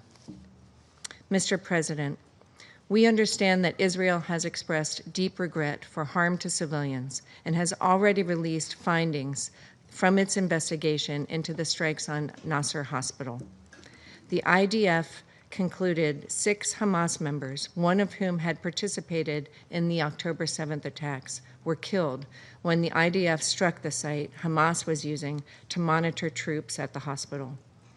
We note the prompt nature of this investigation and response and call on this Council to condemn the continued use of civilian infrastructure by Hamas. We also acknowledge a stable West Bank keeps Israel secure and is in line with this administration's goal to achieve peace in the region. Finally, Mr. President, the United States welcomes the government of Lebanon's decision to task the Lebanese armed forces with a plan to bring all weapons under state control by the end of the year. This historic step shows the Trump administration continues to work toward peace and stability with our partners in the region. The Lebanese armed forces now must act to fully implement the government's decision. The United States will do its part to help forge a new reality in the Middle East alongside Israel and our partners. The Middle East can still be a region of opportunity, innovation, prosperity, and peace. We cannot miss this historic opportunity. Thank you. Agradezco. I thank the representative of the United States for the statement. I now give the floor to the representative of Sierra Leone. Thank you, Mr. President. I thank Deputy Special Coordinator Ramiz Alakbarov and Assistant Secretary General Joyce Musuya for their sobering briefings. I wish to thank Ms. Inga Ashin, Chief Executive Officer of Save the Children International, for shedding light on the deeply disturbing plight of the children in Gaza. To Ms. Ilana Gritsweski, I wish to express my deepest sympathy for the horrors you endure and commend your courage in sharing such a painful experience. Sierra Leone has consistently condemned the heinous attacks of October 7, 2023, as well as the taking of hostages by Hamas and other armed groups. We affirm our strongest condemnation of this act, which constitutes grave breaches of international law. Mr. President, for nearly 20 months of our 2-year tenure on this Council, whenever convened to address the Gaza conflict, we've asked ourselves how the situation could possibly become more brutal and inhumane. Each time we're confronted with new depths of suffering, from the decades-long occupation and blockade of Palestinian territory to the heinous Hamas October 7 attack of 2023, to the ongoing plight of hostages and detainees, reported incidents of sexual violence, and now famine. The picture is one of mass atrocity crimes unfolding in real time. Distressingly, even international judges and prosecutors seeking accountability have faced threats and sanctions. Taken together, these elements point to credible indication of genocidal act and intent that cannot be ignored. On the dilemma of what more to say, we could today focus on recent atrocities, including the double strike on the Gaza Nasser Hospital. As a country that once benefited from regional and international solidarity through ECOWAS and the United Nations during our most difficult days, Sierra Leone feels a deep responsibility to speak plainly on behalf of the victims and to urge an end to the ongoing inhumanity and indignity. We therefore offer the following observations. First, amid this bleak picture, Sierra Leone wishes to commend the principled leadership of the United Nations Secretary General, Antonio Guterres, and the work of the UN leadership and teams in the field. Throughout this crisis, the Secretary General has spoken with clarity and courage, affirming that every war has rules and calling out violations of international humanitarian law. He has reminded the world that the horrors of Gaza did not happen in a vacuum, while condemning in equal measure the heinous terrorist attacks against Israeli civilians. For this, he has faced vilification, yet his voice has been a moral compass in a time of deep division.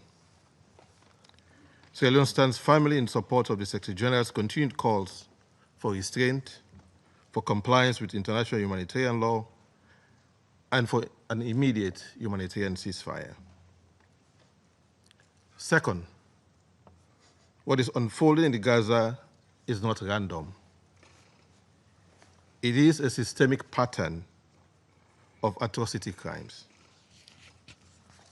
We note reports of indiscriminate and disproportionate bombardment in densely populated areas, the deliberate deprivation of food, water, medicine, and fuel, the razing of entire neighborhoods, attacks on hospitals, ambulances, and shelters, and the killing of journalists, medical workers, and aid staff.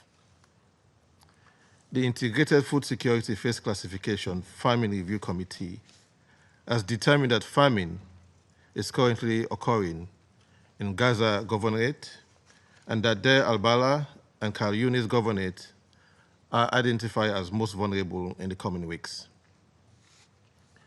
This Gaza famine is not a natural disaster.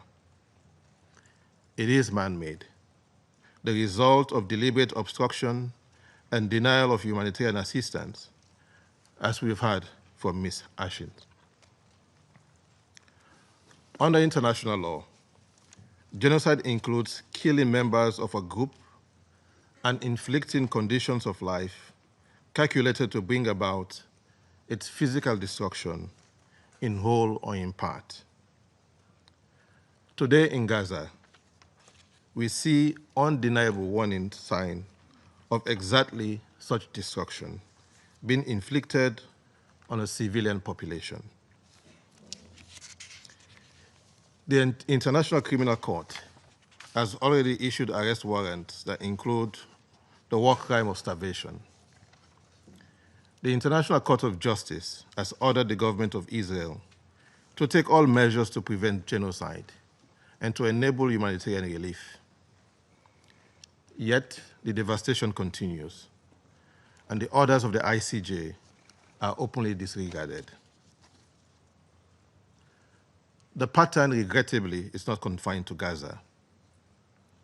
In the West Bank, including East Jerusalem, we see a parallel strategy: a surge in settler violence, the expansion of illegal settlement, and plans that threaten to sever territorial contiguity.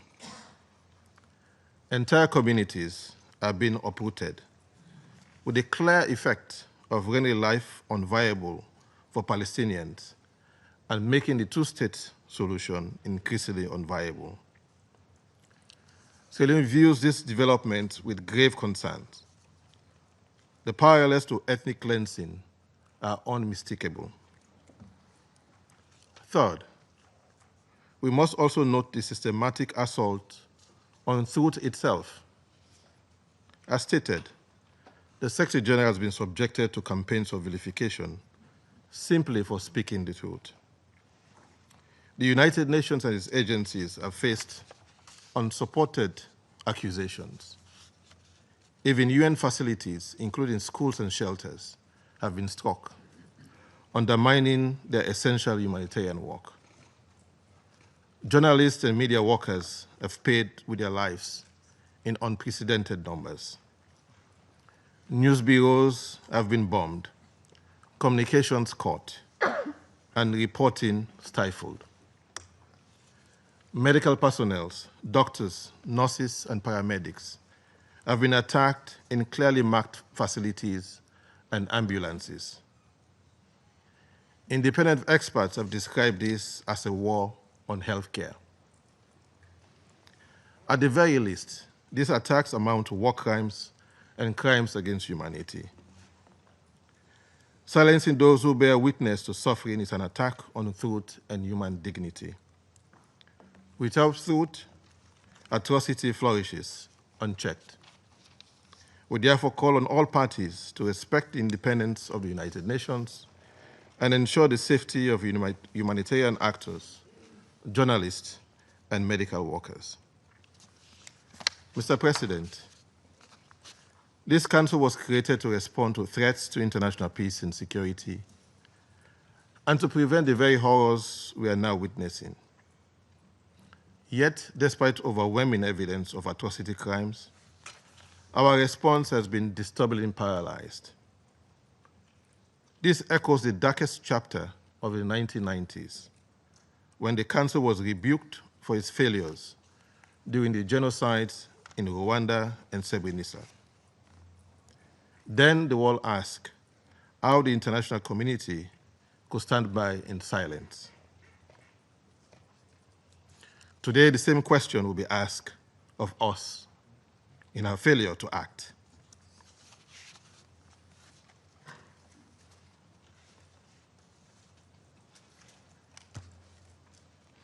The Genocide Convention obliged all states not only to punish, but also to prevent genocide.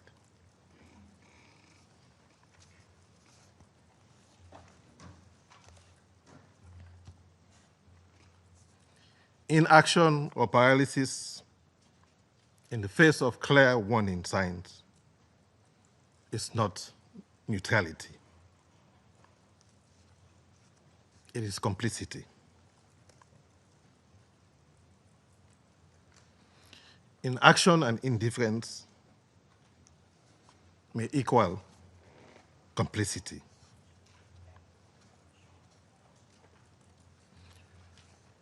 Future generations will look back and ask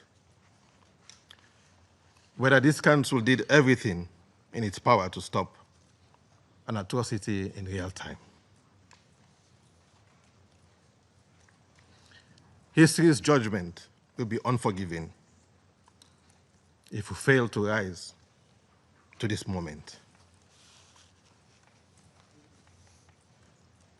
The path forward is clear. We've listened carefully to the parties.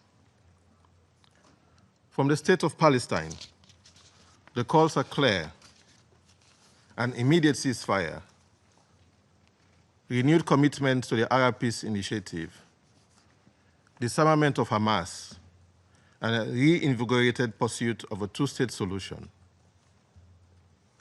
From Israel, we hear the imperative of freeing hostages, the need for security, and the desire to live in peace and normalization with Middle Eastern states. These objectives are not mutually exclusive. They are interdependent. A cessation of hostility is indispensable to save Palestinian lives and uphold their rights, just as the release of hostages and security guarantees are indispensable for Israelis. There must be an immediate, comprehensive, and sustainable humanitarian ceasefire. There must be unfettered humanitarian access, with all crossings open for food, medicine, fuel, and water. There must be the immediate and unconditional release of all hostages and humane treatment of all detainees. There must be an end to the collective punishment and attacks on civilians, hospitals, journalists, and UN facilities. There must be accountability for atrocity crimes, to the support for the International Criminal Court and UN's investigative mechanisms. These councils will also consider measures, including restrictions on armed transfers, to halt the means by which atrocity crimes are being committed. The core purpose of the United Nations is to save succeeding generations from the scourge of war and to reaffirm faith in fundamental human rights. In Gaza today, we face a moral test that will define our legacy. Never again was a vow made after the genocides of the last century, but it becomes meaningless if we turn away now. Sierra Leone's position is clear. We cannot be silent, we will not be complicit, and we will continue to raise our voice for the victims.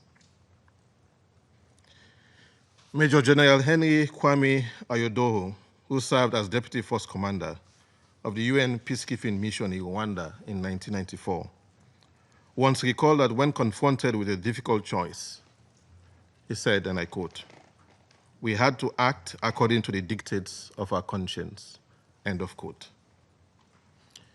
This is such a moment.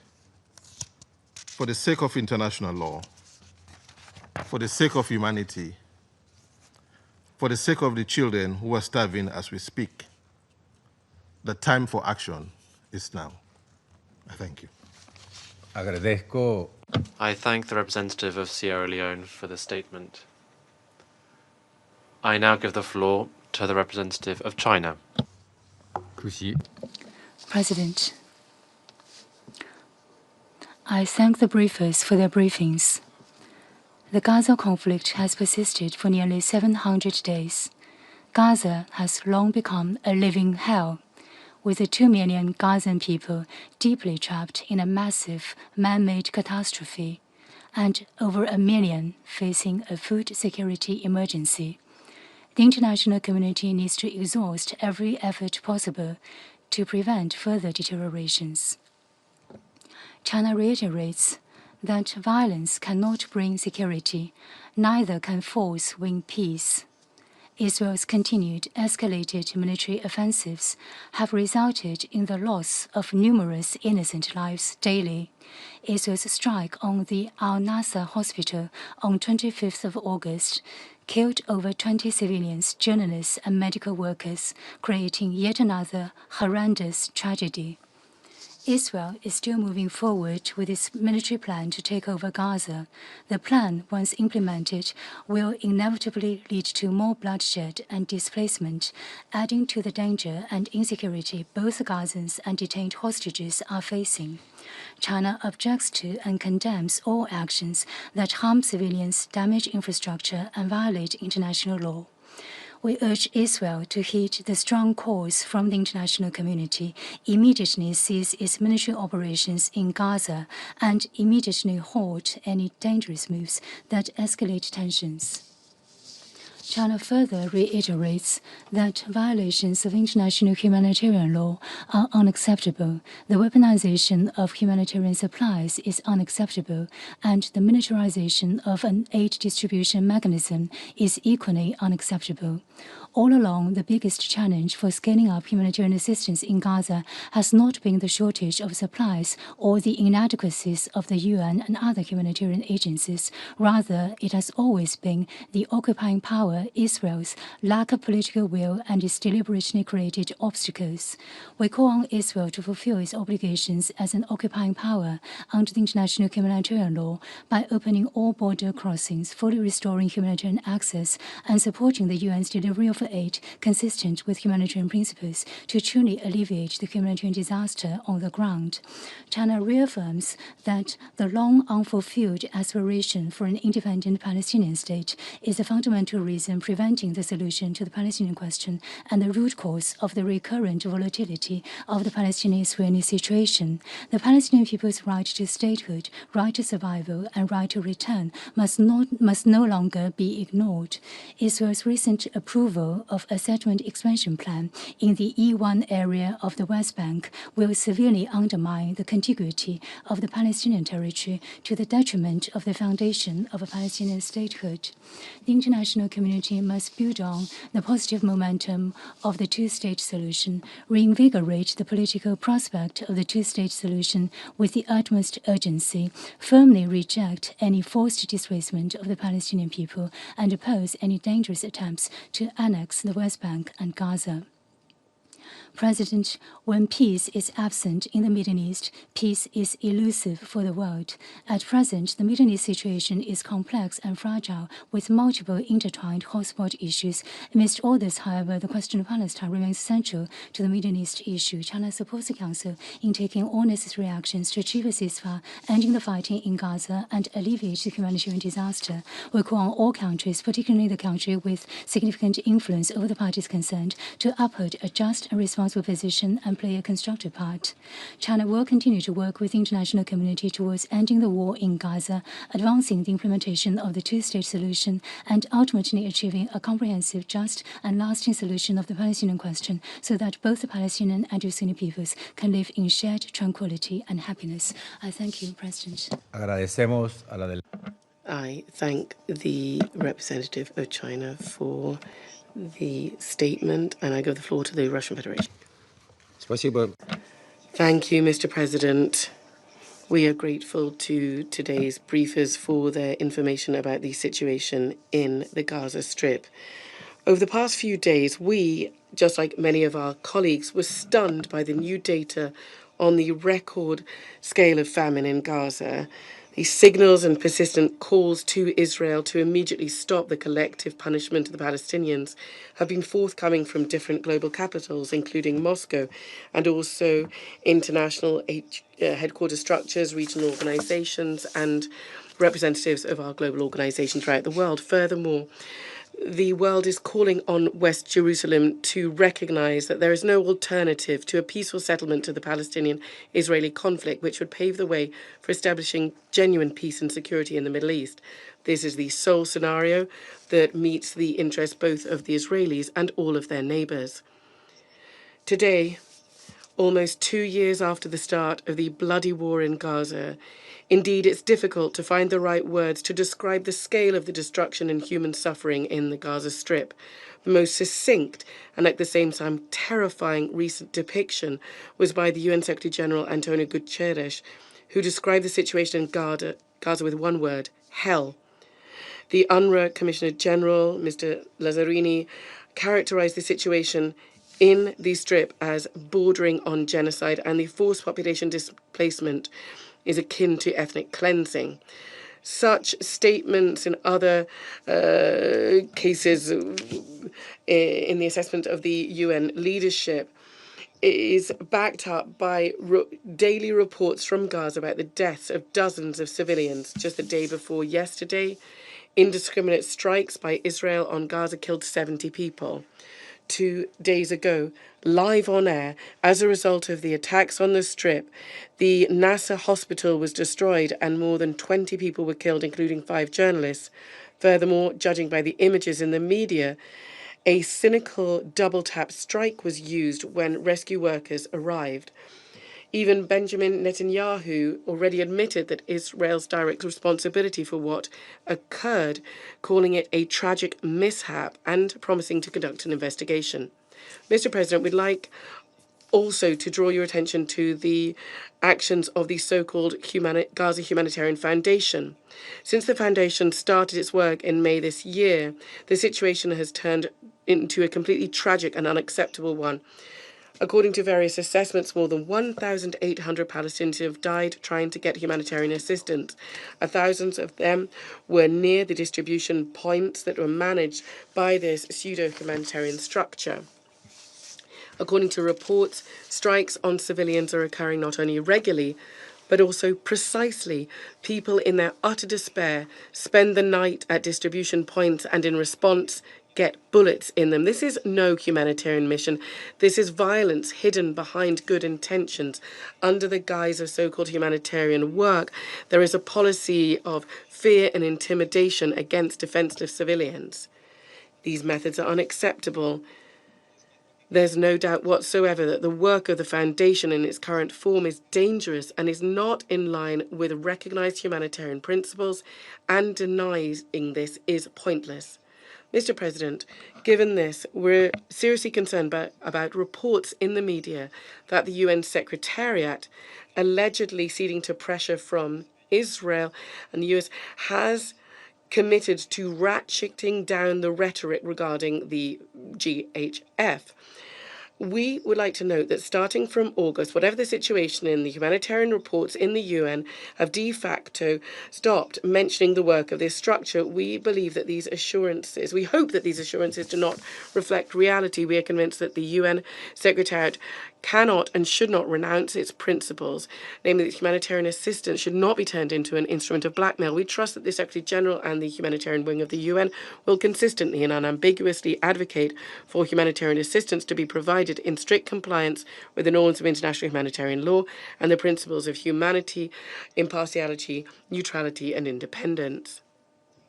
Mr. President, the horrific statistics of the number of victims caused by the Israeli military operation in Gaza, more than 63,000 Palestinians have died, is in no way stopping the Netanyahu government that has opted to cleanse the densely populated Gaza city and to take total control over the Gaza Strip. West Jerusalem is not sobered either by the opinion of the overwhelming majority of the international community. We'd like to remind you that on the 10th of August, during the emergency meeting of the Security Council, almost all delegations, including those from Arab and Muslim countries, condemned the new escalatory actions of Israel, underscoring the growing security risks not only to the inhabitants of Gaza, but also to the Israeli hostages held there. We are also surprised that the IDF operation to take Gaza City was started against a background of reports that Hamas had agreed to the proposal of the mediators to release some hostages and to a temporary ceasefire. We are closely following the diplomatic efforts of the mediators, inter alia the efforts of Washington. Quite frankly, we do see some discrepancies in the views on how the negotiations are going. American colleagues are always saying that Hamas is refusing to do a deal. The US delegation has been trying to convince the Security Council at least of this over the past few months. At the same time, there are signs that the movement is prepared to do a deal. and Israel is either rejecting the mediator's proposal or is simply expanding the hostilities on the ground and is not demonstrating real interest in reaching agreement. This was publicly announced yesterday in the Qatari media, which, along with the US and Egypt, is participating in the negotiations.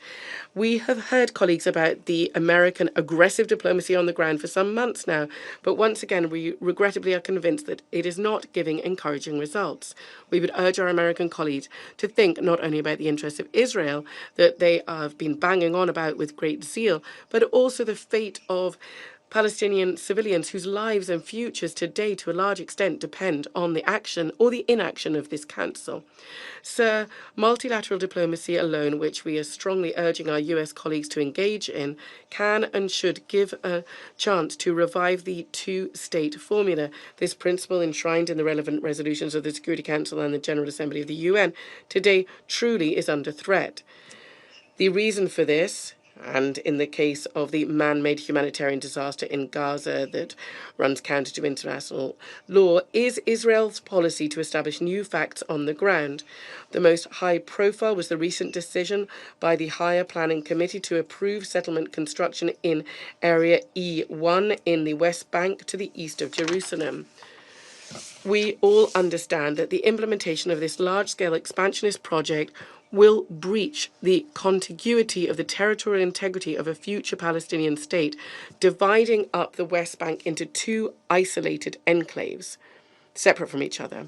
What is frightening in this regard is not only the concept itself and the unambiguous utterances of Israeli officials. For example, the Minister of Finance, Mr. Smotrich, clearly stated that the plan would permanently bury the idea of a Palestinian state. That's the end of quote. But also that such provocative acts are enjoying support from some American senior diplomats. The US ambassador to Israel, Mr. Mike Huckabee, pointed out that the E1 area construction apparently did not violate international law. Such opinions directly run counter to the foundational documents of Middle East settlement process and also the recent decisions of the Security Council, including Resolution 2334. Mr. President, in conclusion, we'd like to underscore our unwavering stance in favour of having diplomatic settlement alone to the Palestinian question based on the two-state, two-people solution to meet the legitimate concerns of Israel in the area of security and also the rightful expectations of the Palestinian people to their own state. The alternative to this is further isolation of Western Jerusalem and the international scene and the growth and the number of civilians in Gaza victims. Israel is thus not going to solve the problem of its own security, but it would just be simply pushing it off by fostering revenge and hatred among young Palestinians. This is extremely short-sighted and an irresponsible policy. Thank you very much. I thank the representative of the Russian Federation for the statement. I now give the floor to the representative of Pakistan. Thank you, Mr. President. We thank Deputy Special Coordinator for the Middle East Peace Process, UN Resident and Humanitarian Coordinator, Mr. Ramiz Al-Akbarov, and Assistant Secretary General for Humanitarian Affairs and Deputy Emergency Relief Coordinator, Ms. Joyce Masuya, for their comprehensive briefings.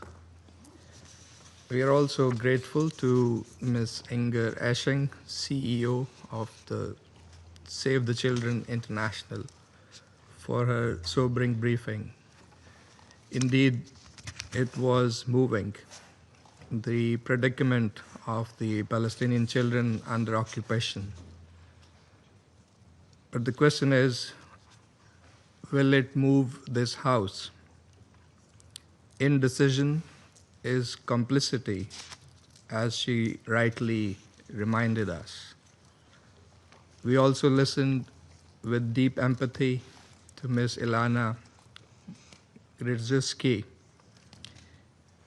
We sincerely hope for the safe and swift reunification of her family and all of those still in captivity. And we wish the same for those thousands of Palestinians illegally detained and mistreated by the Israeli occupation for prolonged periods. Healing there must be for everyone. Healing that corresponds to the human suffering of all. Healing that would eventually close and cure the wounds inflicted by decades of occupation. Healing for which there can be no better dressing than justice and international law. Healing that can start now with a ceasefire. Yet we are in an endless war imposed by the occupier. Mr. President, it has now been 691 days of unrelenting tragedy in Gaza. During this period, Israel has trampled every principle of international law and international humanitarian law with utter impunity. More than 62,000 Palestinians have been killed, among them over 19,000 children, 10,000 women, and at least over 270 journalists and over 360 UN aid workers. Civilian life has been deliberately and systematically dismantled. Even Israel's own military data, as reported in the international media, admits that 83% of those killed are civilians. How can this ever be justified or defended? This cannot be collateral damage. It is mass carnage. Today, no place in Gaza is safe.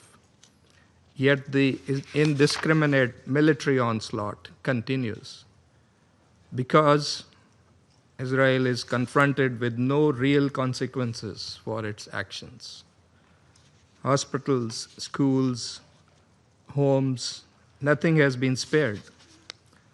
The world is now witnessing live-streamed killing of journalists and rescue workers.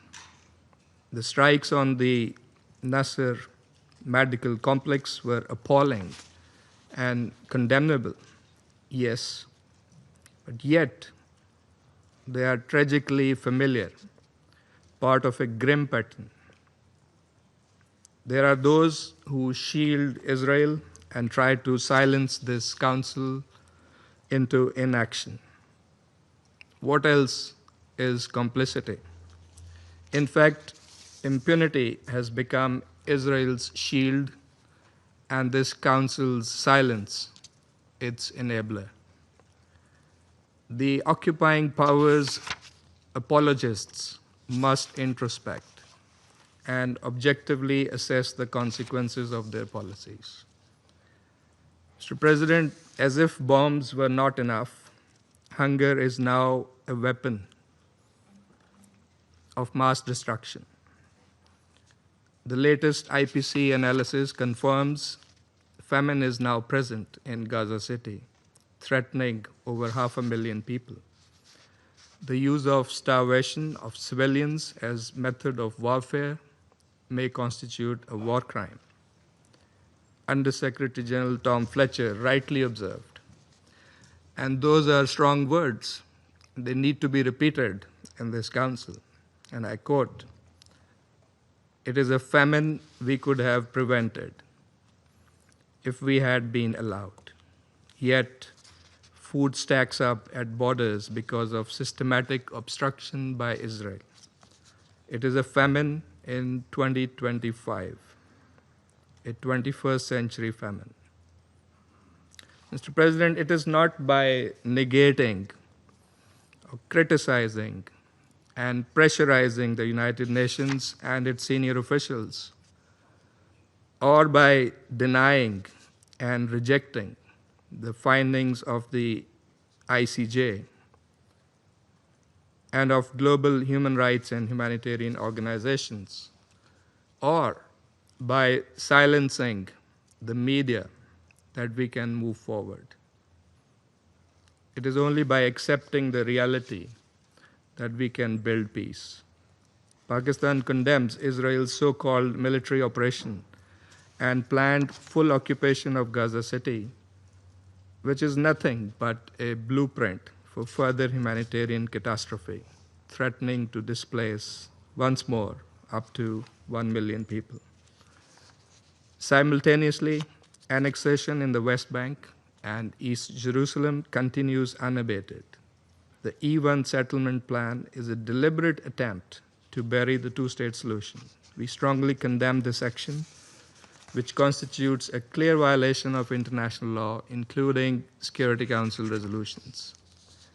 The combined effect of mass killing, displacement, famine, settlements, and destruction of habitable land leaves no ambiguity. This is a campaign of ethnic cleansing in plain sight.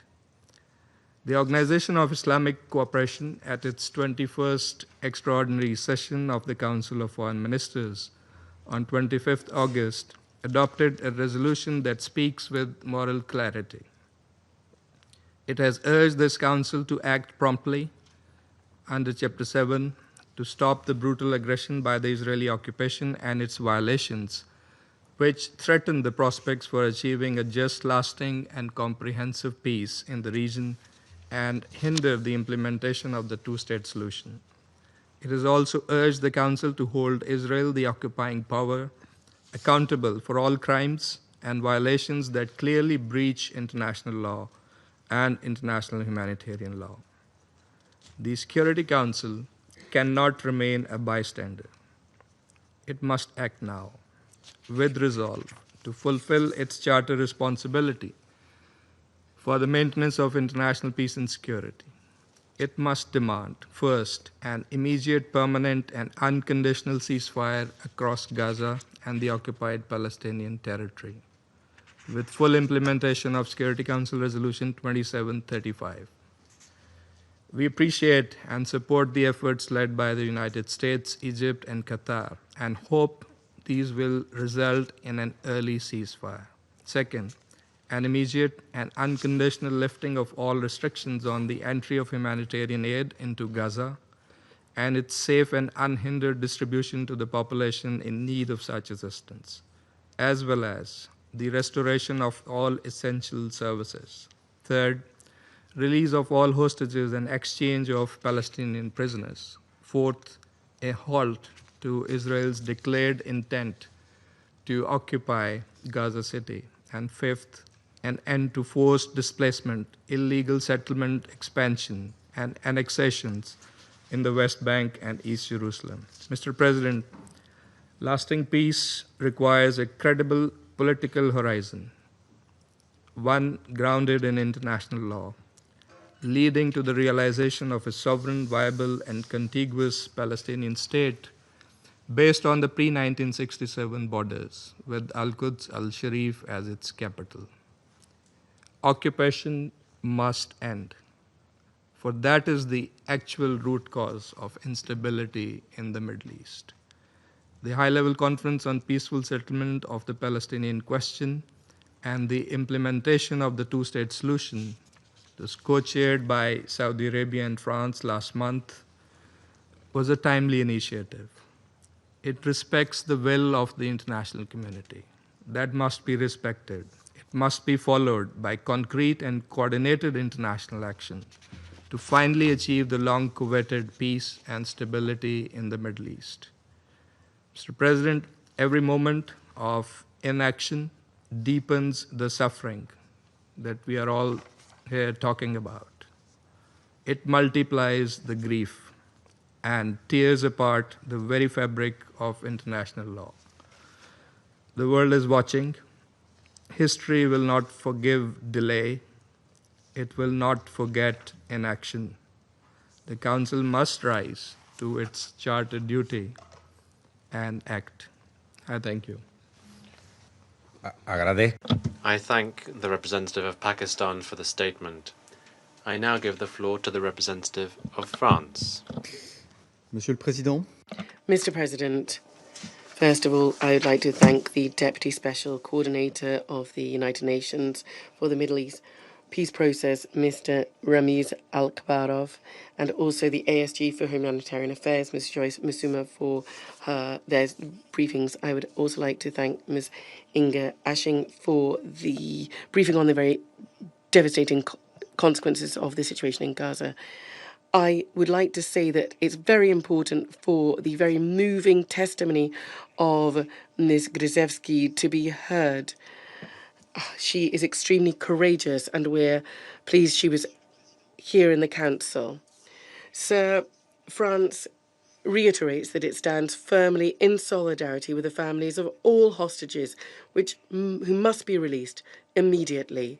France denounces the barbaric cruelty of the treatment and the way they are treated by Hamas, and the ghastly stage images made by this terrorist movement. I would convey my heartfelt thoughts to the family of our compatriot Ohad Yalhoumi, assassinated in Gaza. We will continue to act unfailingly to ensure the return of all the hostages, and we will continue to rally against anti-Semitism and the barbaric acts that anti-Semitism engenders throughout the world. Sir, the humanitarian situation in Gaza is tragic. Famine is rife in the Gaza governorate, as has been confirmed by the UN on Friday last week. The use of famine as a weapon of war is likely to constitute a war crime. At the beginning of this week, harrowing images reached us of new Israeli strikes on the Khan Yunis hospital, which killed numerous civilians, including journalists. This is unacceptable. Civilians and journalists must be protected under all circumstances. France is concerned by the tragic situation for children, which is continuing to deteriorate. As we've heard from Ms. Inga Ashing's statement, Israel, in line with international law, is bound to ensure the protection of civilian populations and infrastructure and to facilitate the delivery of humanitarian assistance. Civilians, including journalists and humanitarian workers, must not be targeted, whatever their nationality. This Council must speak with one voice on this issue. France stands ready to support all Security Council initiatives along these lines. The approval by the Israeli government of the expansion of military operations in Gaza and the occupation plan of Gaza seems as if they're forging ahead regardless. These operations will in no way ensure Israel's security. France reiterates its opposition to all forced displacement of the people in Gaza that would constitute a new grave violation of international law. Mr. President, there is an alternative that France and the other signatory states of the New York Declaration proposed: an immediate and permanent ceasefire. That is the top priority. And France is grateful for the unfailing efforts of Qatar, Egypt, and the US to achieve this. Also, the release of all hostages, mass delivery of humanitarian assistance, and a lasting political solution, including the disarmament of Hamas and the deployment of a temporary international stabilization mission. This mission's aim would be to ensure the security of Israelis and Palestinians, to enable the return of the Palestinian Authority to Gaza, and to contribute to the implementation of the two-state solution. France will work along these lines with its partners. France, furthermore, calls upon the member states of the United Nations who have not yet done so to endorse the New York Declaration. The implementation of the two-state solution is threatened more and more each day. In the West Bank, the approval of the E1 settlement project by the Israeli authorities has an assumed aim of making the implementation of a Palestinian state impossible. France reiterates its condemnation of settlements and of all the tension and violence that this caused, France will remain mobilised alongside its European partners to bring an end to this, including through new sanctions against those individuals and entities responsible for settlement activity. Mr. President, we are at a crossroads today. Our mobilisation must not flag. We need to draw on the success of the international conference that took place here in New York in July, and we need to keep going along the right tracks. The future of all inhabitants of Israel and Palestine depends on it today and tomorrow. Thank you very much. I thank the representative of France for the statement. I now give the floor to the representative of Denmark. Thank you, Mr. President. At the outset, allow me to thank ASG Masuya and Chief Executive Officer Ashing for their powerful briefings. Through you, I would like to extend Denmark's sincere gratitude to your teams and organizations for their life-saving work in Gaza, operating in unimaginably difficult circumstances. I also thank Deputy Special Coordinator Alak Barrow for his insightful briefing. Ms. Skutsevsky, thank you for your courageous testimony. The horrors you and your loved one have suffered are simply unthinkable. I assure you, we are not, and we have not, been silent in the face of these heinous acts. Mr. President, there is no denying it. The famine that we have all feared is now a confirmed fact in Gaza City, and it is expected to affect more areas by September. At least 500,000 people in Gaza are facing the most severe conditions of starvation, destitution, and death. This famine is not an unforeseeable disaster, not a sudden shock that caught us unprepared and by surprise. It was never inevitable, nor beyond prevention.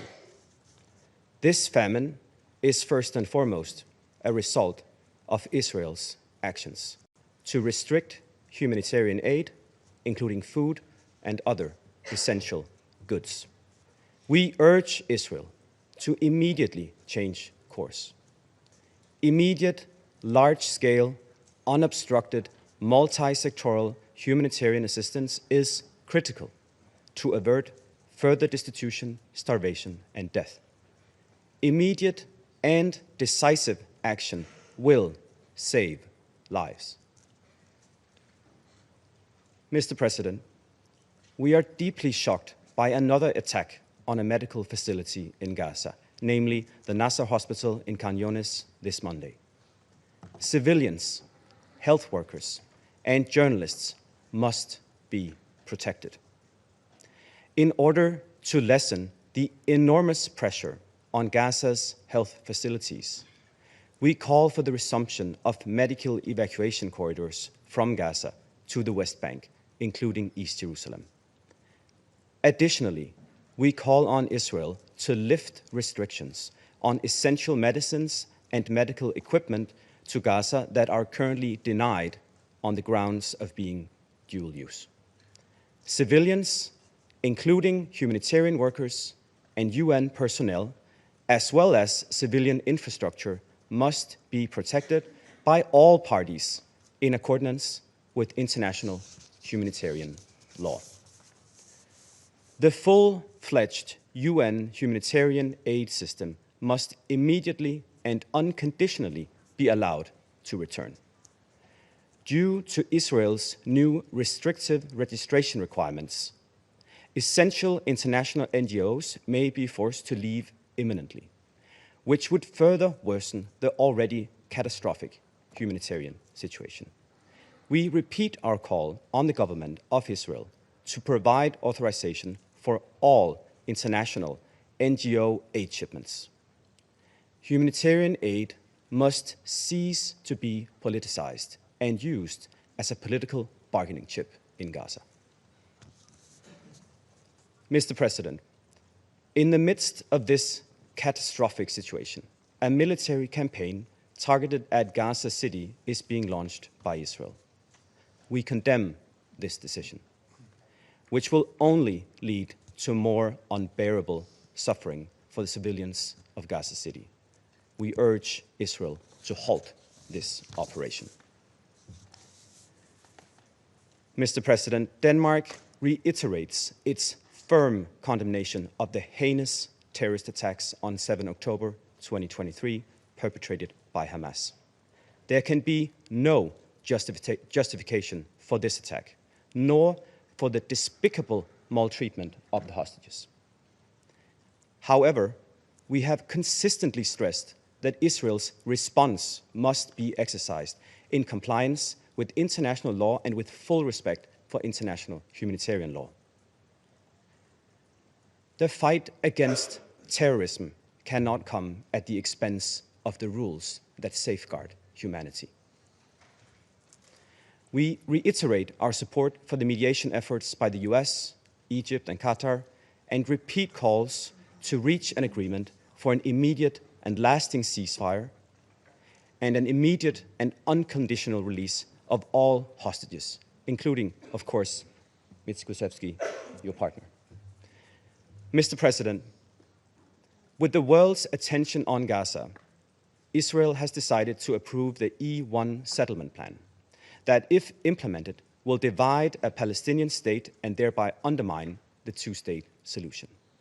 Denmark strongly condemns this decision, which is taken in the midst of deeply unsettling reports of intensifying violence, intimidation, and land grabbing in the West Bank.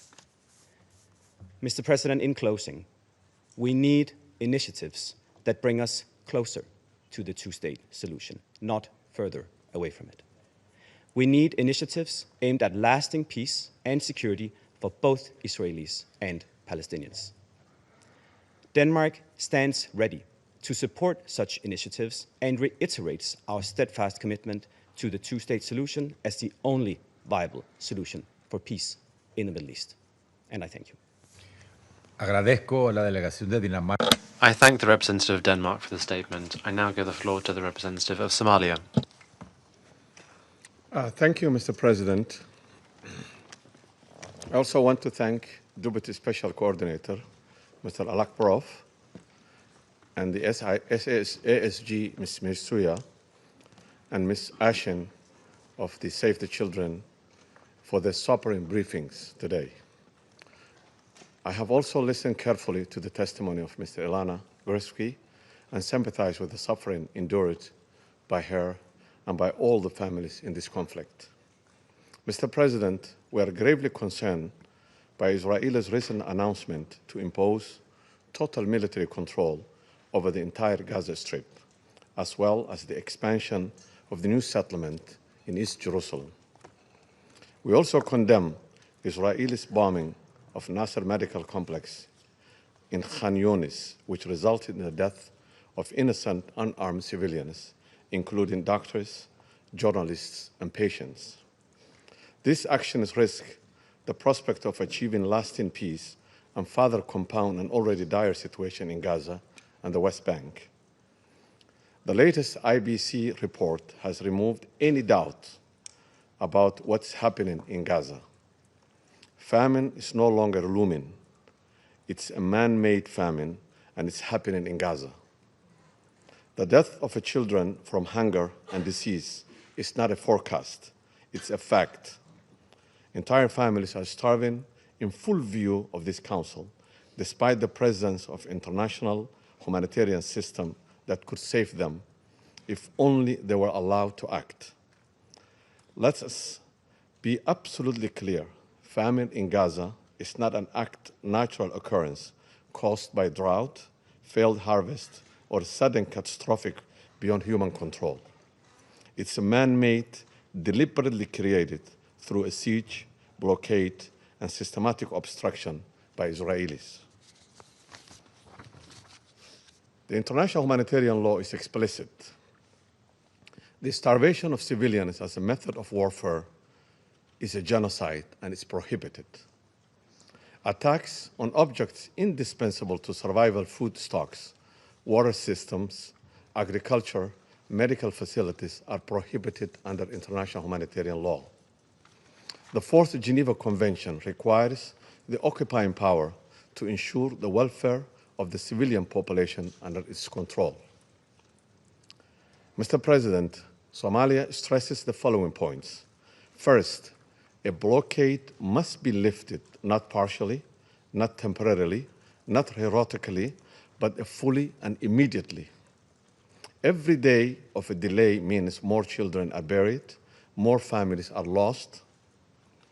Crossings must be opened and kept open. Second, humanitarian access must be sustained, predictable at scale. 8 convoys carrying fuel, medicine, and essential goods must be allowed to flow without arbitrary inspections, delays, or denials. Third, civilian infrastructures must be protected. Hospitals, bakeries, water networks, schools are not legitimate targets. Fourth, we call for an immediate and unconditional ceasefire and reiterate our call for an immediate release of civilian hostages and detainees. Mr. President, the images and reports coming from Gaza are not abstract. They are skeletal children without access to therapeutic food. They are mothers unable to produce milk for their newborn because they themselves are starving. They are hospitals turned into morgues because generators have run dry. This is the daily reality of the people deliberately held hostage to hunger as a collective punishment, which is a clear violation of international humanitarian law. What we are witnessing is not security, it's a collective punishment, and it's a genocide. Mr. President, we call on this Council to act with urgency and clarity, demand the immediate lifting of the blockade, ensure full, safe, unhindered humanitarian access by all routes and means, protect civilians and humanitarian workers without exemption, call for an immediate and permanent ceasefire, and recommit to a political process that ends the occupation and delivers a just and lasting peace in the Middle East. Somalia reaffirms its unwavering support for the inalienable rights of the Palestinian people, including the right of self-determination to establish an independent, sovereign state of Palestine on the borders of 1967 with Al-Quds al-Sharif as its capital, in accordance with the relevant UN resolutions and the Arab Peace Initiative. Somalia will continue to stand firmly with the people of Palestine in their legitimate struggle for the freedom, dignity, and self-determination. I thank you. I thank the representative of Somalia for the statement. I would like to welcome the new permanent representative of Greece, the ambassador to the Security Council. I will be happy to work closely with you in the next few days, and I'm pleased also now to give you the floor. You have the floor. Thank you very much, Mr. President. I would like to thank Deputy Special Coordinator Al-Akbarov and the Assistant Secretary General Musuya, as well as Ms. Inger Ashing, CEO of the Save of the Children International, for the sobering and powerful briefings.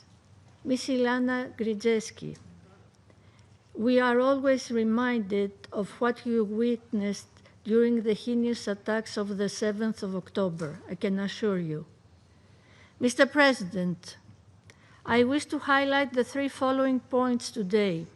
First, the humanitarian situation in Gaza is catastrophic and must be urgently reversed. Hostages remain in Hamas captivity while famine now defines conditions on the ground.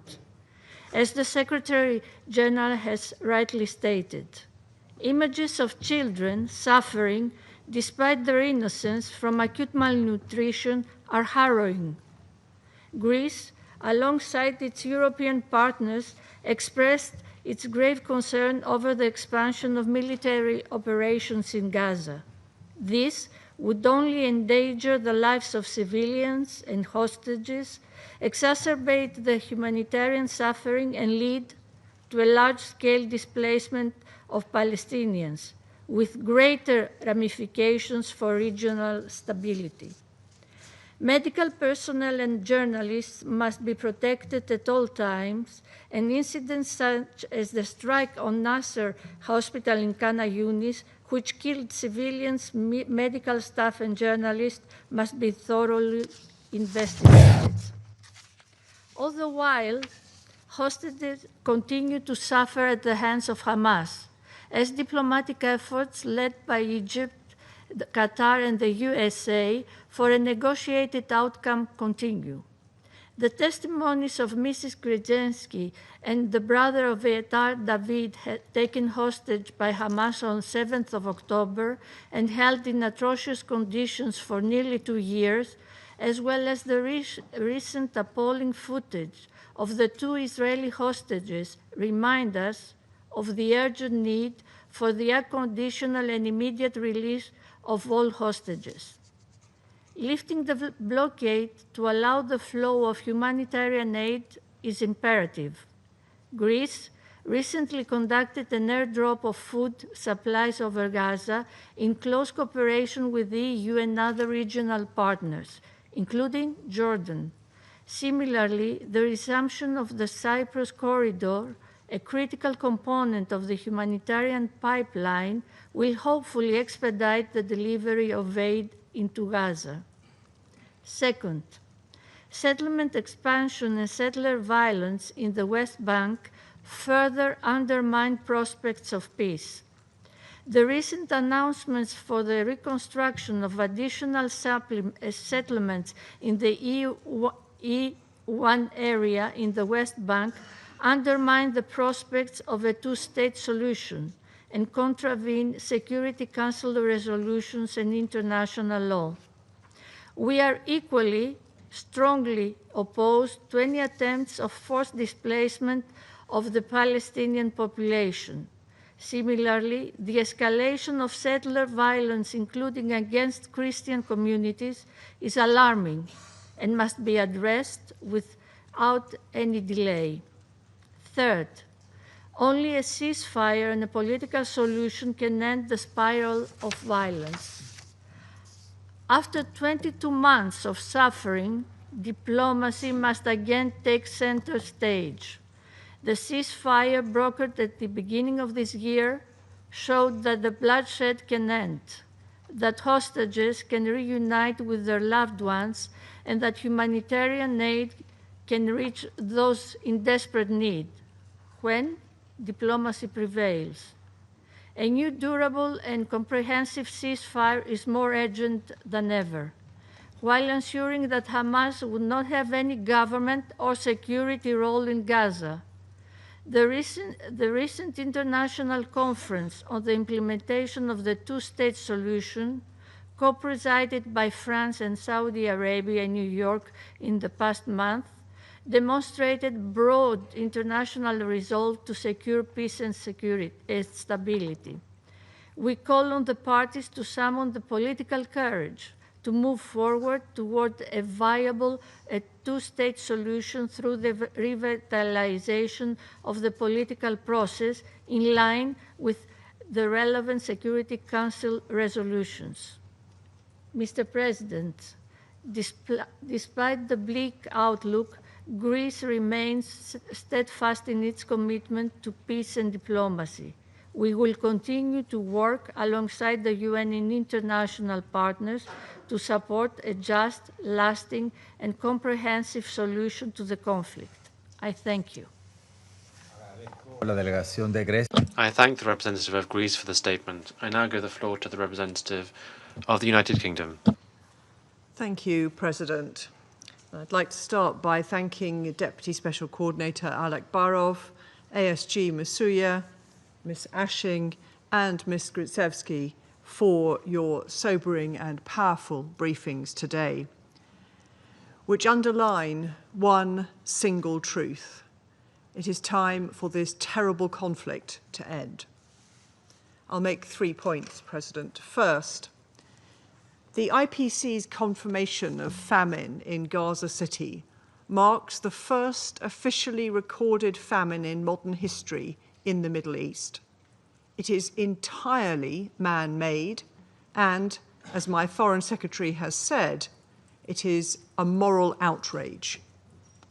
Over 100 children in Gaza have died of malnutrition, while food is sitting at Gaza's borders. I have 2 clear messages for Israel. Immediately lift restrictions and allow food, medical supplies and fuel to reach those in desperate need in line with international humanitarian law.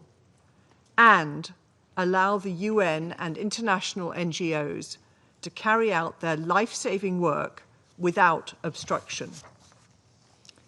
It is also vital that international humanitarian law is upheld. Israel's attack on Nasser Hospital this weekend, killing civilians, health workers, and journalists, is appalling. We note the ongoing inquiry into this attack, and it is imperative that there are urgent and transparent investigations which hold those responsible to account in a meaningful way. Second, Ms. Gritsevsky provided a truly harrowing account today of the cruelty she experienced at the hands of Hamas terrorists.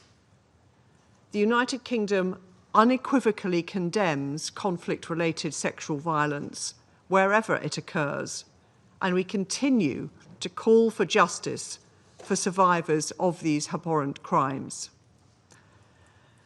Her briefing also reminded us of the agony of the hostages still held in Gaza, including her partner, Matan Zangawa.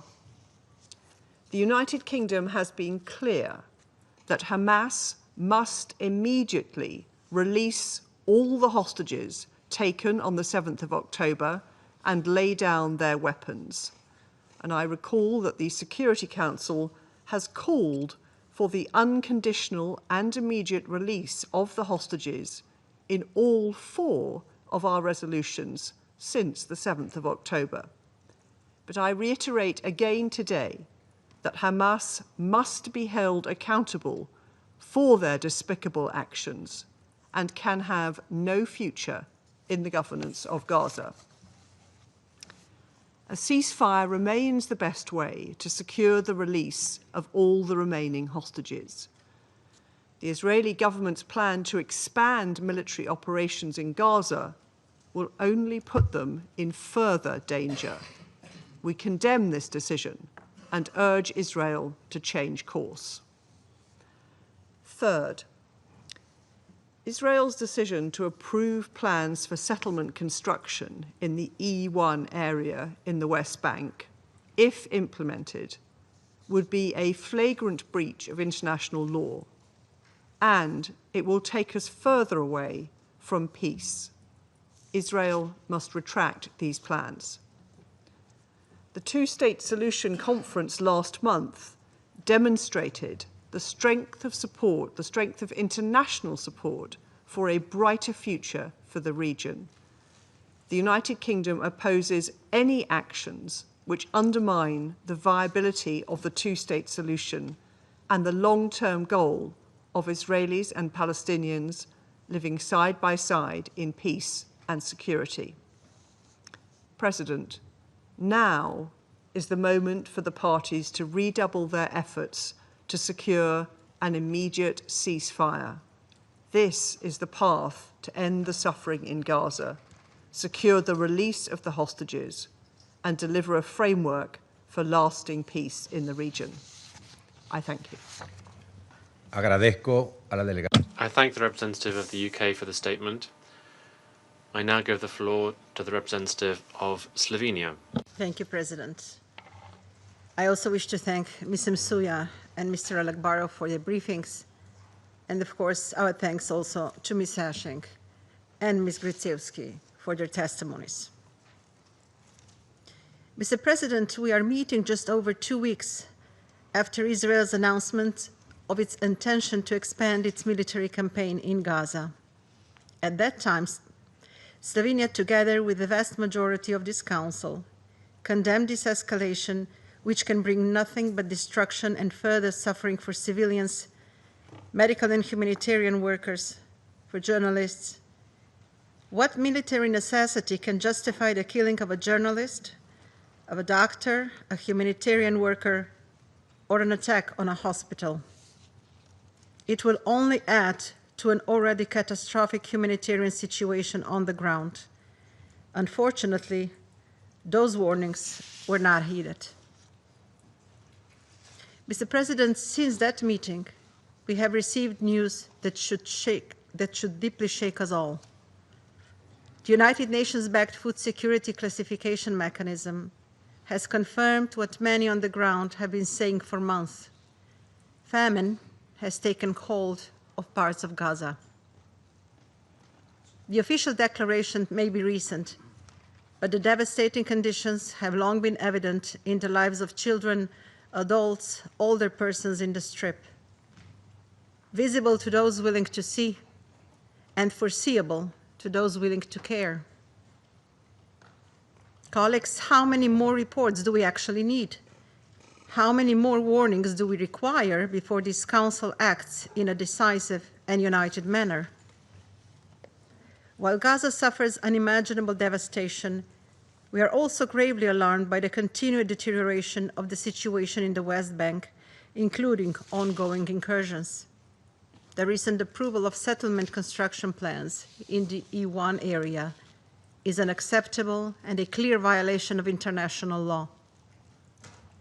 This reckless move not only undermines the viability of the Palestinian state, but also brings no benefits to the Israelis. Instead, it further entrenches insecurity, instability, and violence. Mr. President, it is clear to nearly every delegation in this chamber that the current trajectory is unsustainable and unacceptable. The longer the Security Council delays meaningful action, the more complicit we risk becoming in the suffering that continues to unfold. We acknowledge and welcome the efforts of working bilaterally or within smaller coalitions to address the crisis. But let us be clear, the United Nations must be allowed to play its role. This is precisely why the UN was created, to act when the world is confronted with threats to peace, gross violations of international law, and mass human suffering. We need a ceasefire. We need full and unfettered humanitarian access to feed the starving, heal the wounded, and bury the dead. We need the immediate and unconditional release of all hostages. We need the restoration of respect for international humanitarian and human rights law, and with it, some sense of basic human dignity. These are not political demands, they are legal and moral imperatives. Slovenia firmly believes that the United Nations has both the capacity and the legitimacy to help prevent further escalation and facilitate a path towards peace. One day the future generations will look on us and ask, how could you allow for this to happen? If we don't act, the history will judge us for sitting aside, being quiet. And the time to act is not tomorrow, the time is now. I thank you. Agradezco. I thank the representative of Slovenia for the statement. I shall now make a statement in my capacity as a representative of Panama. Your Excellencies, colleagues, Panama would like to thank Mr. Ramiz Alakbarov, Deputy Special Coordinator for the Middle East Peace Process and United Nations Resident and Humanitarian Coordinator, and Ms. Joyce Msuya, Assistant Secretary General for Humanitarian Affairs and Deputy Emergency Relief Coordinator. We'd like to thank them for their briefings, and we'd like to reiterate our support for the efforts and work undertaken by the United Nations agencies, within their limitations, in an extremely complicated environment in Gaza. We would also like to welcome the delegations of Israel and the observer state of Palestine. Panama also wishes to express our gratitude to Ms. Inga Ashing, Executive Officer of Save the Children International, which helps and protects thousands of children in armed conflicts, including the humanitarian tragedy playing out in Gaza today.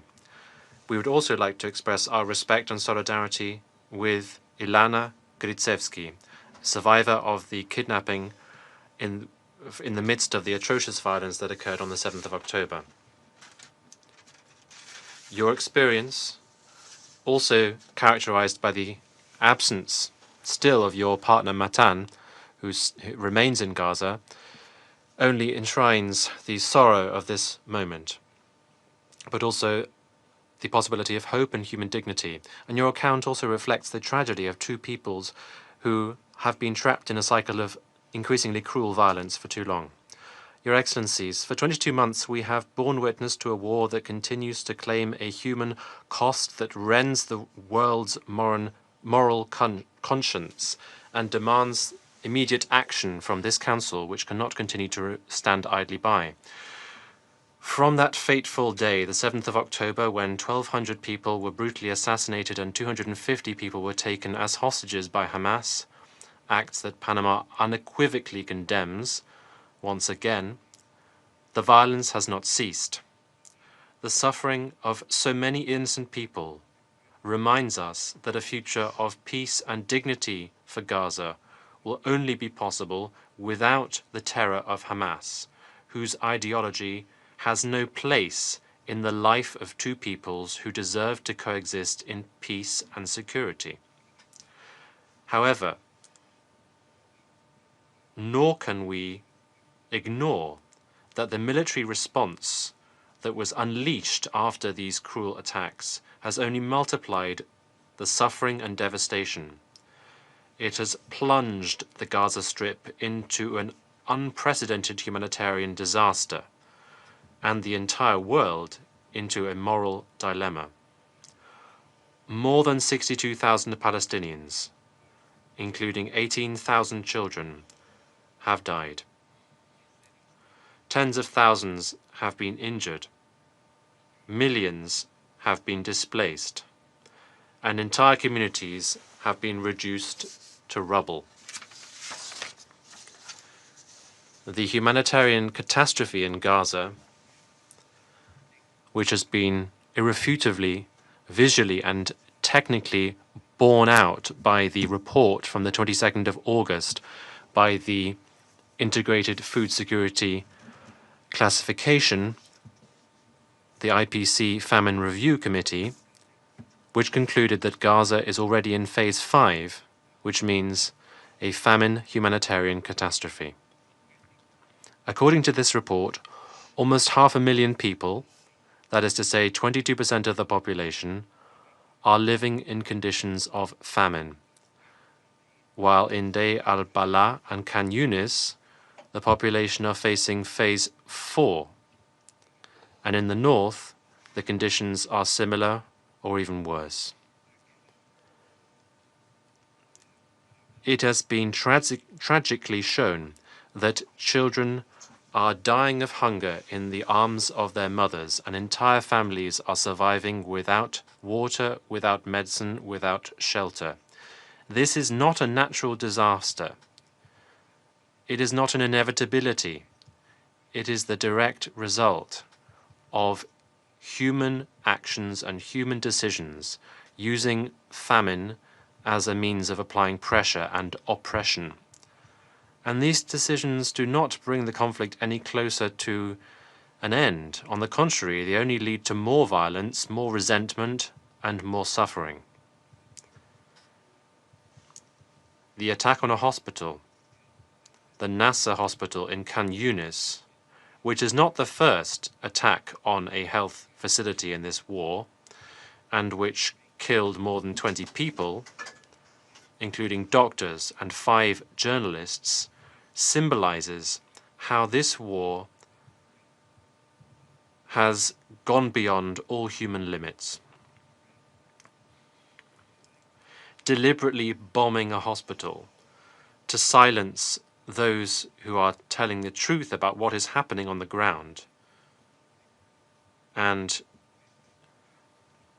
then going back to attack the same site to kill journalists and those who had gone to the initial site to try to provide aid and medical assistance, and thus to try to save lives. This is a dual direct affront on human dignity and international law.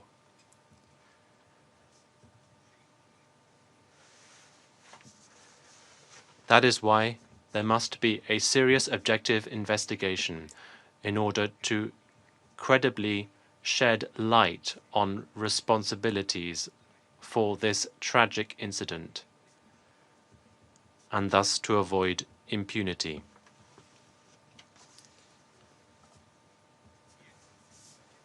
Faithful to its history and its principles, Panama reaffirms its respect and commitment to international law, including international humanitarian law. Panama always promotes dialogue as a way to achieve political understanding and sustainable solutions.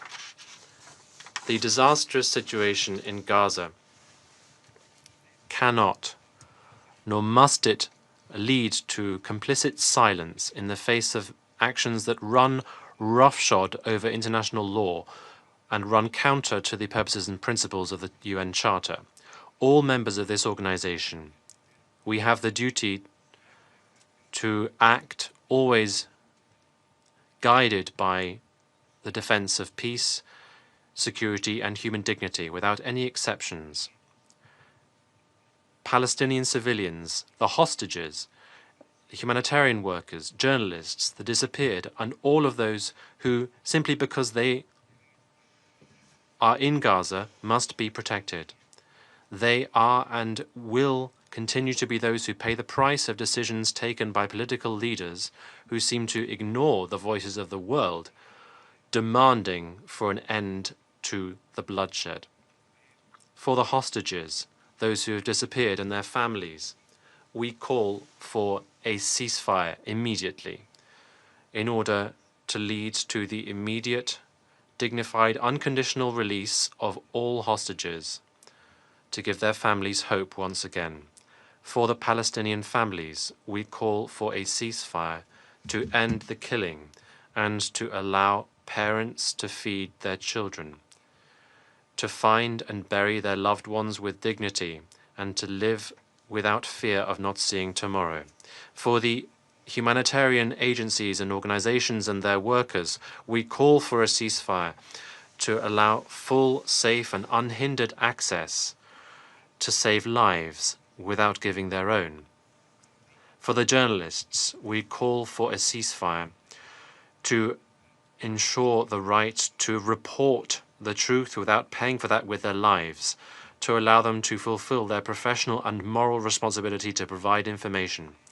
For all of those, Your Excellencies, distinguished colleagues, Panama is calling loud and clear for a ceasefire, for human dignity and life. These factors must always be at the heart of all decisions taken. Your Excellencies, victory is not possible if it is built on the corpses of civilians, whose human dignity has been buried under the rubble of destroyed cities. The only viable, legitimate plan to achieve peace in the Middle East must involve two peoples, Israel and Palestine, who deserve it, living in security and dignity within internationally recognized borders and with guaranteed rights, free from fear and violence which encompasses them today. I resume my function as President of the Council.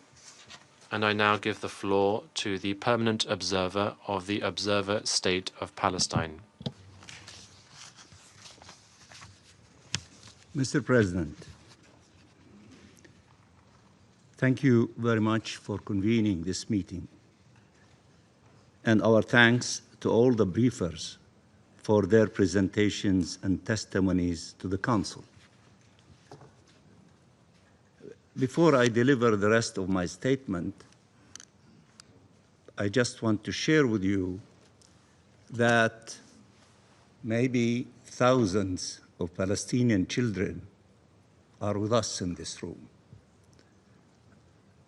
I see them. I feel them. They are angels. They're coming to you and listening to all of you.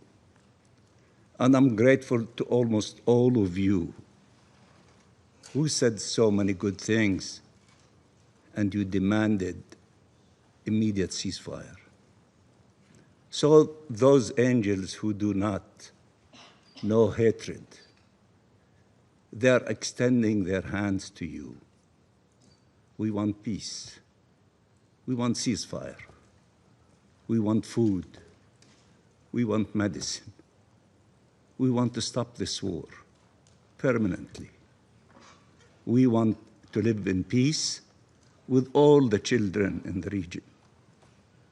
We don't want the pain that we endure to be endured by anyone else. And I add that those who think that they have a monopoly of pain, they are not really genuine about not feeling the pain of others, because we feel their pain, we understand it because we live it every moment. And let me also add, we are very grateful for the courageous principled position of the United Nations, of the Secretary General, of Mr. Lazzarini of UNRWA, of Mr. Fletcher from OCHA, and the three distinguished humanitarian officers, whether from the United Nations or from Save the Children. If all those peoples and the ICJ and the ICC and so many other reports are not convincing very small number of people of truly the facts on the ground, and they still believe that there is a huge coalition against Israel, then why don't you, the Security Council, again I call, go to Gaza, meet with everyone, investigate the situation, know what is really happening to the Palestinian people, to the children, to the mothers, to the elderly, those who are starving, those who cannot have a hospital to attend to their wounds. Why don't you go there and investigate that situation? And take with you hundreds of journalists to report if all of the reports of the UN is biased, and if the reports of the IPC is not accurate, go and investigate. Take journalists. Take journalists from Washington, from New York, from Los Angeles, from Chicago, from Israel itself, from everyone. Let them go and investigate instead of killing journalists. If the truth is what we're seeking, aren't these the methods of finding the truth? And go to Tel Aviv. Meet with the families of all the hostages and the tens of thousands who are screaming with them, saying, stop the war now so that the hostages to be released. All the hostages that were released, including this lady with us, Ms. Gritsky, was released because of a ceasefire. Ceasefire, save lives. Release hostages. Continuation of the war takes lives and kill our children and women and many others, including Israelis. So if all these things are fabricated and cannot be trusted, go and investigate so that we can have an agreement over the truth and then decide what is needed. The children, I said, that who are milling this room, Palestinian children, who are asking you for a ceasefire and peace, they want to create a new conditions in the Middle East of coexisting with each other. They want to begin the process of healing. They deserve healing, not some to deserve healing and others do not exist. Everybody deserves healing. We have 2.1 million Palestinians who are still alive in the Gaza Strip. They deserve healing and therefore should be given the opportunity to healing. And let me now deliver my statement, Mr. President. Before the world's eyes and under its watch, Israel has imposed famine on the Gaza Strip. It has done so deliberately, cruelly, as a matter of state policy. The Gaza famine, a famine eating away at infants and children. It was described accurately and vividly by Save the Children. A famine now declared in Gaza City and creeping rapidly all over the Gaza Strip. A famine that could have been prevented if deterrence had matched the level of the crimes committed. Israel was presented with a ceasefire deal that could save the lives of 2 million Palestinians and 20 Israeli hostages. But it has chosen instead to expand its military control, escalate its brutality, and continue killing innocent civilians. Again, it does so deliberately and systematically, obsessed with one objective since day one: displacement and disposition of the Palestinian people, a continuum it has pursued for nearly 80 years. So instead, while the world demands a ceasefire, permanent ceasefire, Israel has indicated clearly that it wants to expand its crimes. Rather than put an end to them, that its choice remains violence, death, and destruction. So again, the world was witness to Israelis' execution of civilians in broad daylight. The second strike on Nasser's hospital was a premeditated strike on medics and journalists who arrived at the scene after the first strike. This is not a war.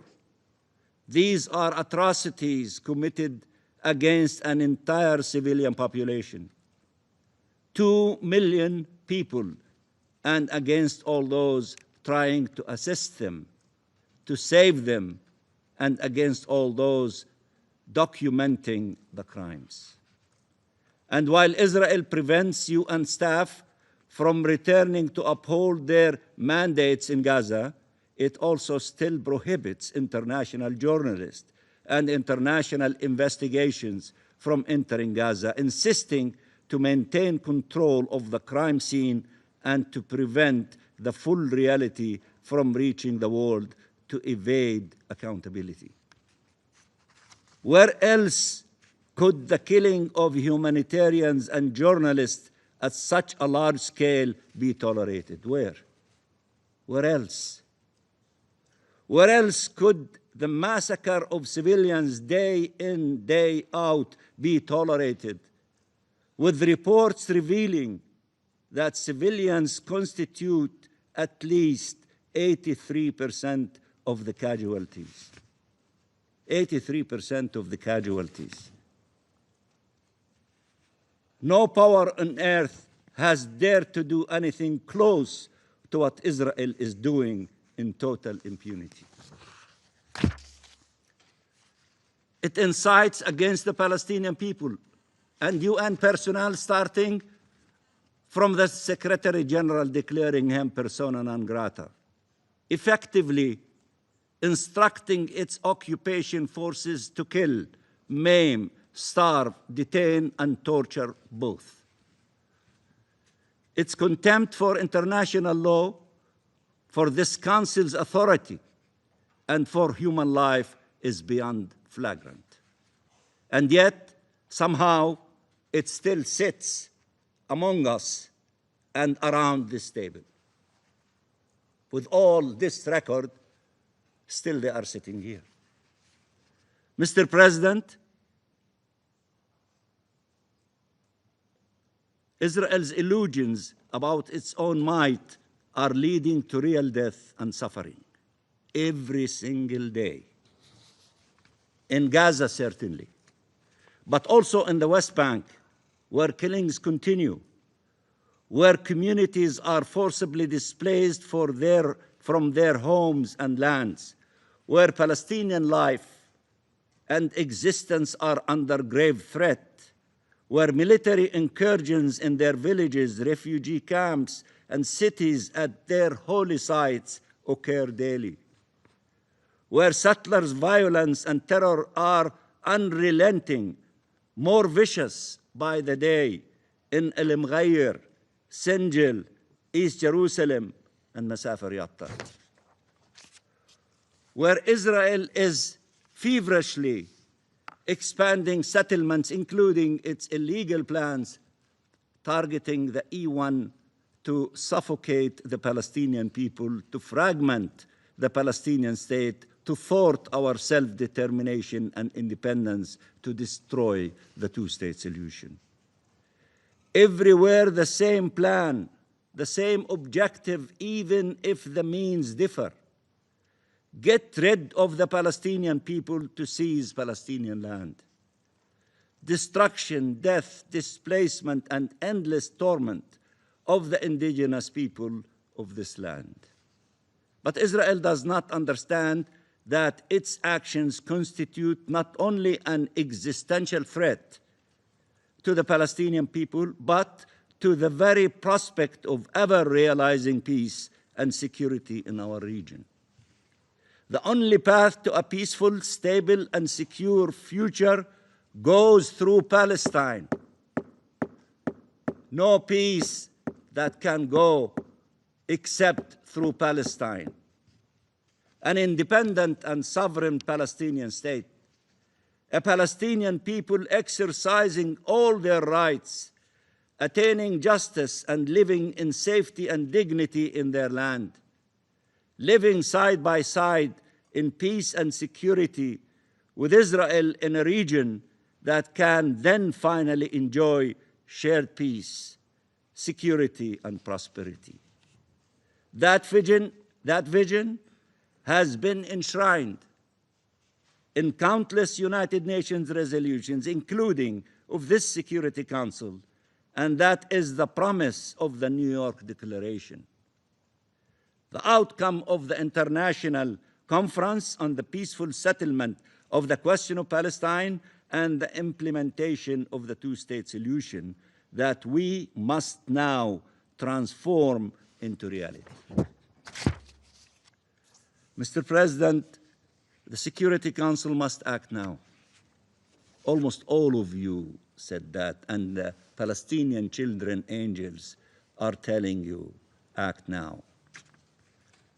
And with absolute urgency to end the Israeli atrocities and this imposed famine.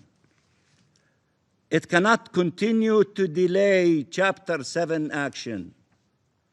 And my colleague from Pakistan referred to the declaration adopted in Jeddah by the emergency meeting of the foreign minister of the OIC, which I had the honor of representing Palestine in, decided and is urging you to act on the basis of Chapter 7.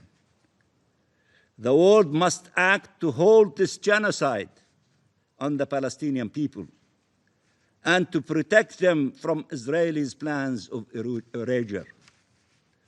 States around the world must intensify their efforts to deter these crimes and hold their perpetrators accountable.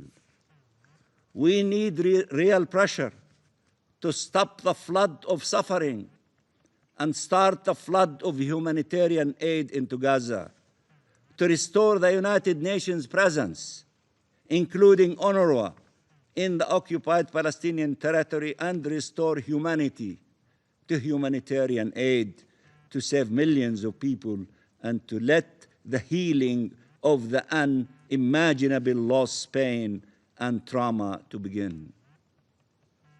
Gaza is hell on earth, but Gaza is the biggest storage place of pain, suffering, blood, tears, and agony. It will be remembered to be the biggest storage place of pain on earth. The pain that our people are going through is beyond description, beyond description. And those who are in pain, they understand the pain of others. They do not claim monopoly in pain for themselves only. Only those who live pain genuinely can understand the pain of others. And that's what unites them with all those who suffer together, and then they hold hands together to put an end to the pain of everyone, not the pain for some and deny it to others. We need a protection force to save our people. This war of atrocities must end, and we are ready for the day after. As Palestine, as Arabs and Muslims countries, and as international partners, and there are so many of them, not only in Europe, but in Europe, North America, in South America, in Africa, in Asia, everywhere. We have a clear plan for the day after, with regional and international support, and Palestine is committed to do its part to ensure its success. Gaza is an integral part of Palestine, and its future is Palestinian. Gaza is a precious part of Palestine, and it is part of the land of the state of Palestine. There is therefore no substitute to Palestine in the governance of Gaza. And Palestine recognizes that its own success is dependent on cooperation with regional and international actors who also have a key role to play. And Palestine is willing to work with the US administration, we keep repeating, Saudi Arabia, and regional partners, France, and international partners, and the members of the Security Council, all of you, and the broader international community to ensure that arrangements for the day after addresses all legitimate concerns in line with international law and the relevant UN resolutions, and are conducive to justice, lasting and lasting and comprehensive peace and security for all. We will only be successful if our efforts complement each other, especially as we share a common objective, peace.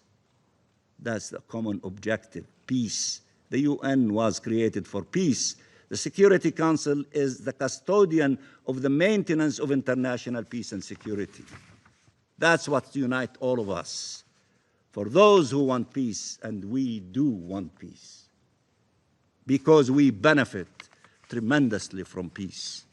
War takes the lives of our precious children. We don't want war. We want peace. And if we find partners for peace, then peace will be implemented. We will only be successful if we act now, seriously, and with utmost resolve and conscience, with respect for international law and humanity. Mr. President, All this bloodshed, all this suffering imposes on us all to act immediately, to end this illegal occupation and conflict once and for all, and to chart a credible path for peace and coexistence in our region. My friend, the ambassador of Sierra Leone, gave us fabulous lessons in history of what happened in Africa and former Yugoslavia.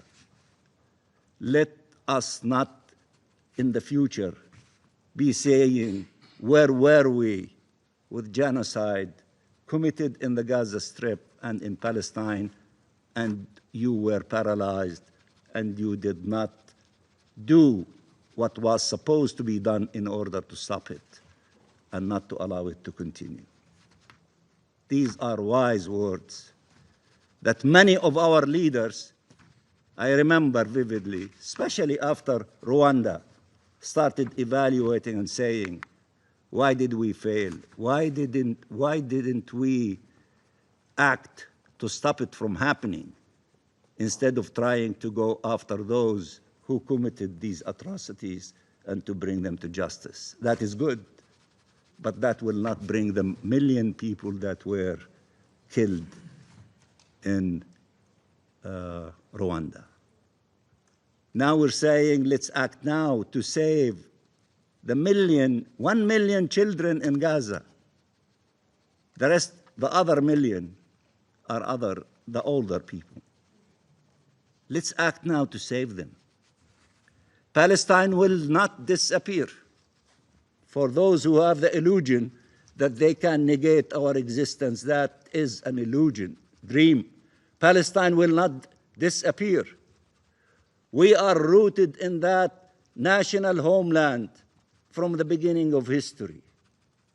The Roman trees of olive are not as old as the Palestinian people. We are older. We are also responsible, we accepted to share that land and to have two-state solution. Israel will not disappear. That's why we're telling you we are going not to allow Palestine to disappear, and the only solution, as all of you say, is the two-state solution. No one can kill their way to peace. Those who think that they have the most powerful army on earth, that they can do whatever they want to, that's an illusion. But what will save all of us is peace and the two-state solution. Even this genocide will not eradicate Palestine. It's a dream, it's an illusion. It will bring more pain to all of us. It will bring more pain. The best way is to end this war. Peace, ceasefire now, and release the hostages, release the prisoners, let them be reunited with their loved ones. But we have an obligation to bring the human suffering to an end, and we must act now. No more delays. Gaza deserves life. The 2 million plus of the people who are still alive in Gaza deserve lives. And it is your obligation to help them to remain alive, although they are starving, although the healing might be almost impossible. But the only option for the healing to begin, especially for the children, stop the fighting, give them food, give them medicine, allow them to re-heal, allow them, insha'Allah, as we say, God willing, to be able to heal and to dream the big dreams that all children dream, and to fulfill these dreams. Palestine deserves lives. The Holy Land deserves life. It is time. It is time for life. It is time for freedom. It is time for peace. Thank you, Mr. President. Agradezco. I thank the permanent observer of the Observer State of Palestine for this statement. I now give the floor to the representative of Israel. Thank you, Mr. President. Thank you, Ilana. Your courage honors us all. On October 7th, Hamas stripped you from your home in Kibbutz Nir Oz with your partner Matan Sangauker. You survived 55 days in unimaginable conditions. You are free, but Matan is not. He has been in captivity for almost 700 days. No freedom, no light, no dignity. You were born in Mexico. You came to Israel more than 15 years ago to build your life as a proud Jew. We know your heart is still with Matan and the others. Your testimony is the voice of those who cannot speak. It is a living reminder of the unbearable suffering that the hostages are still enduring. Their freedom cannot wait. The report on sexual violence in armed conflict confirms what we have always known and what Ilana bravely shared. Hamas used sexual violence as a weapon of war. Survivors deserve action, no doubt. Blacklist Hamas now. The Security Council must finally designate them as the terrorist organization they are. So despite all the lies in this room, we will not lose sight of our goal, to bring Matan home, to bring them all home. Council members, some of you have forgotten about Matan. You have forgotten how this all began, and the truth above why it continues. We will not leave them behind. Their freedom cannot wait. That is why the war continues, to free our people and end Hamas's reign of terror. But instead of focusing your attention on the hostages or on the crimes of the Hamas terror organization, a campaign of diversion from these issues continues, an echo chamber that swaps facts for slogans. Look no further for evidence than the IPC report. Maybe we should call it the fabricated report. The IPC lowered its own thresholds to manufacture a so-called famine. It cut the global standard from 30% to 15% for the report only, for this report only, and ignored its second criteria altogether, and I will get to that later. It refused to count most of the aid that did not pass through the UN. It used flawed methods while ignoring the wider data available because it didn't serve its narrative. By design, it misrepresents the true data. Across its many pages, and I'm sure you read some of the report, more than 50 pages. Across its many pages, Hamas is not mentioned even once. The terrorist organization that began this war and steals the aid for its own use is not even mentioned. One of the report's co-authors is Mr. Andrew Seal. Mr. Seal is a radical anarchist who publicly accused Israel of genocide already in October 2023, just days after the massacre of our people. And now, officially, he celebrates the Houthi terrorists as upholders of international law. And he is the one of the co-signer of the report. How could any of you claim this is a legitimate report? If it were any other nation, in any other context, the IPC would publicly apologize for its failures and retract this fabricated report. But because the report demonizes Israel, any claim is taken as fact.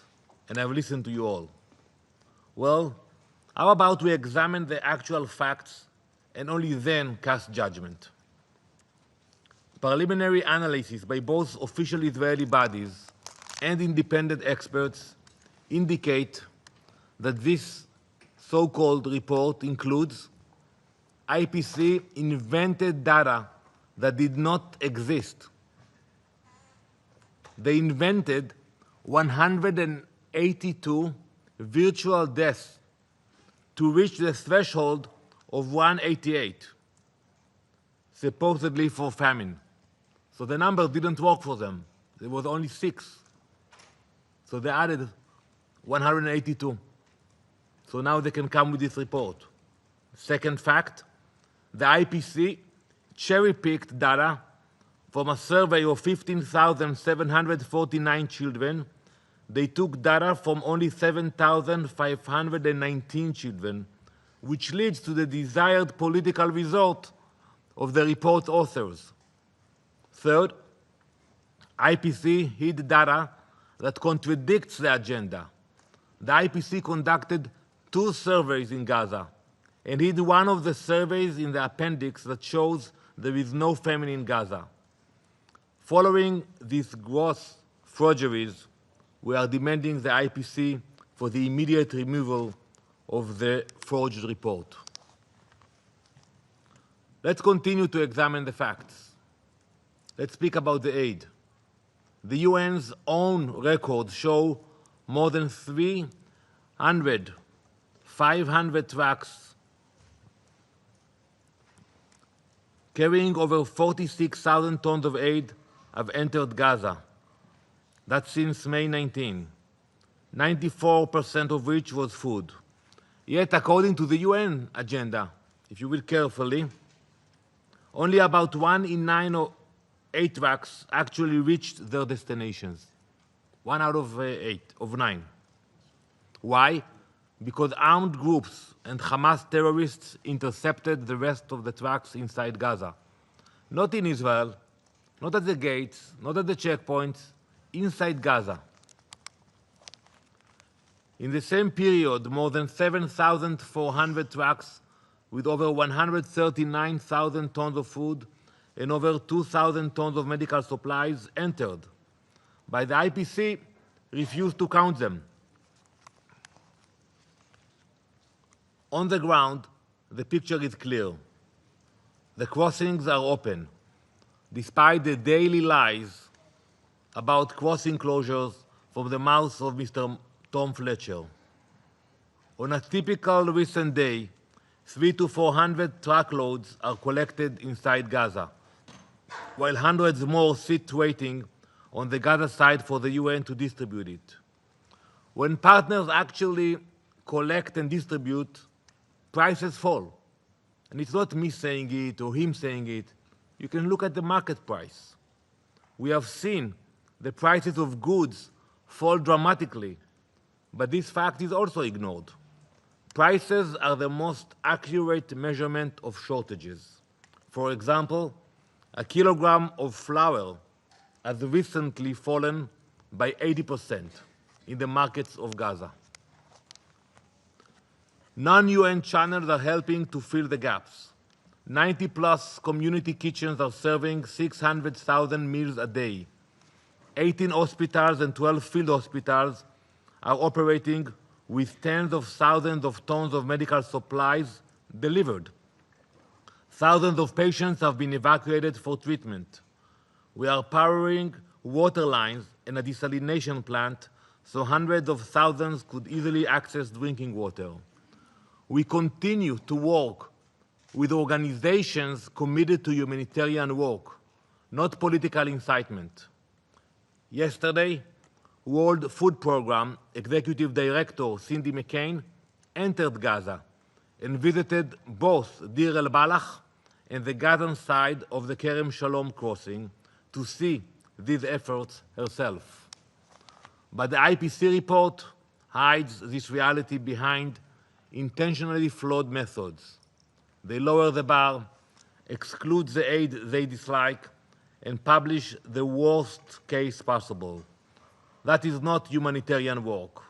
That is diversion.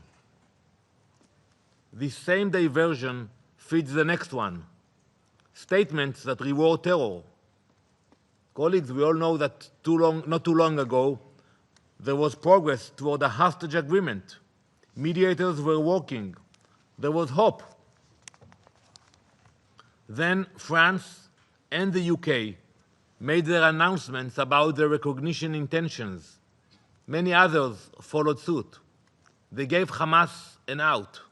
They told Hamas that if they agree to a ceasefire and release the hostages, they will get nothing from the international community. They encouraged Hamas to disengage and walk away from the negotiations. To those countries, look at your actions and at Hamas's response to them. When France made its announcement, Hamas called it, and I quote, positive step in the right direction, and urged all states to, and I quote, follow France, and hailed it as the fruits of October 7. That's how Hamas called your statement, the fruits of October 7. When the Dutch foreign minister resigned a few days ago, Hamas praised this recognition and called it a moral and courageous stance. When Australia changed its policy, a Hamas official thanked the Australian Prime Minister for his, quote, political courage. These are the people cheering you on: rapists, murderers, kidnappers. You are supposed to stand for Western values, peace, justice, and human rights, but your policy is applauded by terrorist monsters who continue to hold innocent people hostage. I hope that fact might cause these nations to reflect. So I hope the virtue signaling was worth it, worth the pain of the hostages, worth the pain of their families, worth the pain of the civilians in Gaza whom Hamas uses as human shields and political tools. You have set a precedent. Murder civilians and you will be heard. Take hostages and you will be rewarded. Every terrorist group is watching. The lesson is simple: violence works. Now we look to September, where there may be more statements similar to the New York Declaration, which naively states, and I quote, Hamas must end its rule in Gaza and hand over its weapons to the Palestinian Authority. So I'm asking you, and I will ask the leaders that will come here in September, how do you plan on accomplishing this? How exactly do you plan on removing Hamas from the equation? How do you think it will go? You will ask them to disarm? You will ask them to leave Gaza and bring the PA officials? The last time they had any relationship with the PA officials, and Mr. Mansour can agree to that because I don't know if he was there, they threw them from the rooftops in Gaza. They tortured them, the PA officials. That was the last time any PA official was in Gaza. So when you make a statement, how it will work? We know it will not happen from empty UN statements or meaningless summits. We know you leave the real work to us. You may not say it, but you know it too. At least be honest about what your statements really mean. Empowering Hamas and allowing them to continue to exploit the people of Gaza and threaten the people of Israel? That's what it means if they will stay there. And I tell you today, we will never allow that to happen. Mr. President, this Council can keep chasing distractions or return to core principles. The hostages, say their names, demand proof of life, demand they receive aid, medical care, and visits from the Red Cross. Use real pressure on those who hold leverage over Hamas. Make their return the first sentence of every statement in this chamber until they are home. Hamas's rule must end. Any meaningful future for Palestinians and Israelis require it. You cannot build accountable institutions around murderous terrorists. Israel will keep doing the hard work. We will bring our people home. We will dismantle Hamas's war machine. Ilana, to you, to Matan's family, and to all the families, we will not be diverted. We will not be deterred. We will bring them all back home. Thank you, Mr. President. Agradezco. I thank the representative of Israel for the statement.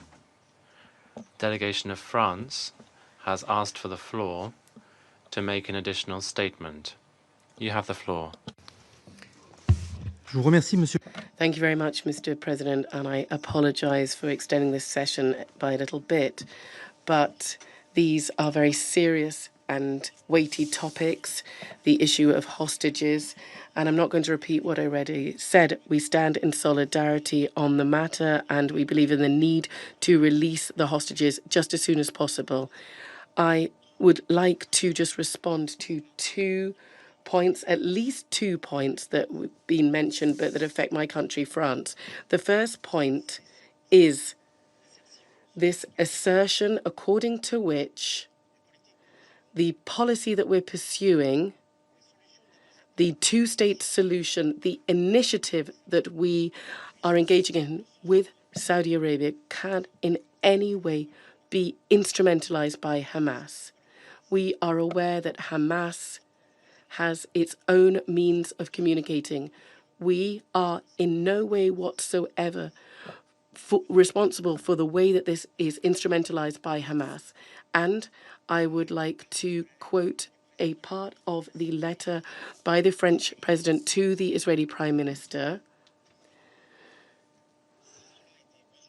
if necessary, to clarify, as if it was necessary to clarify once again, that the New York Declaration, this is my second point, is in no way whatsoever something that concerns the issue of Hamas. We haven't taken it from that standpoint. We are addressing it to states. Hamas has no role in a Palestinian state. So I'd like to quote what the French president said in his letter.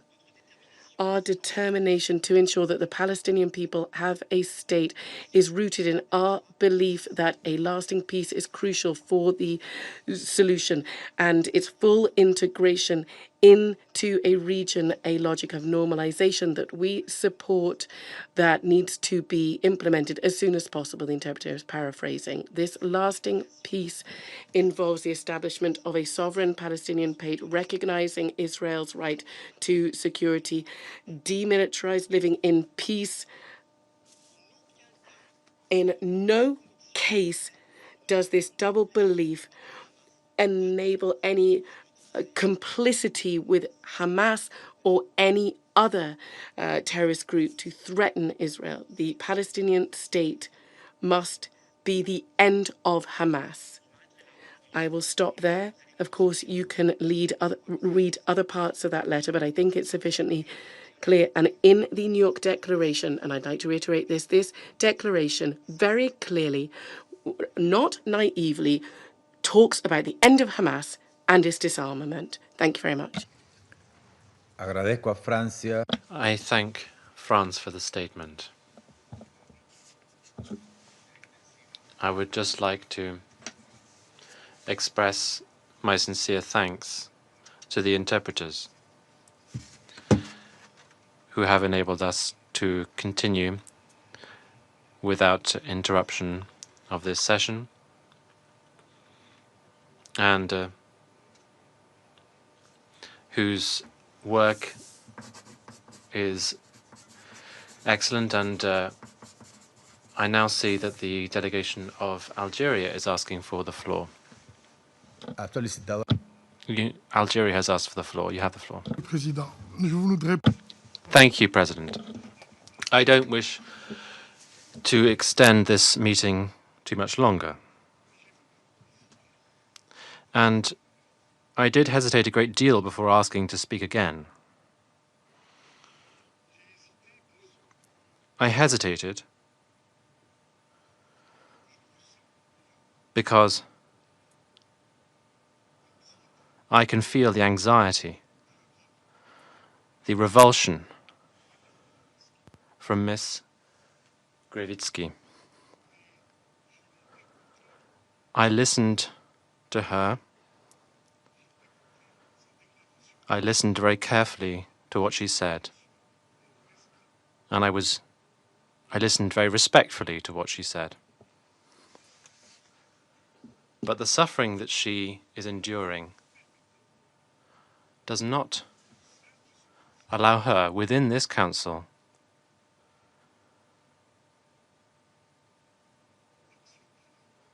to do what she did. That is to say, to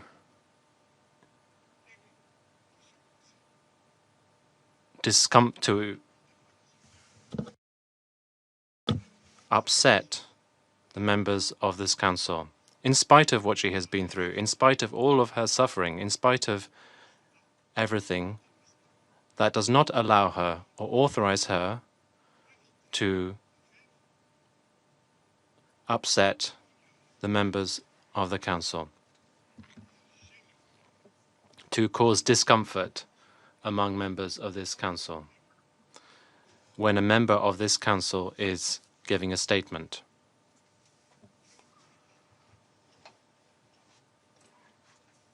I don't wish to respond directly to what was said by the representative of Israel. Simply, I just wanted to say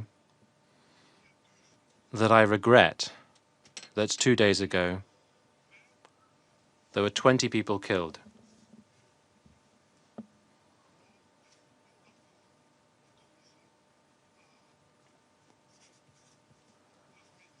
When there was a bombing that was authorized by the Israeli army, including 5 journalists who died.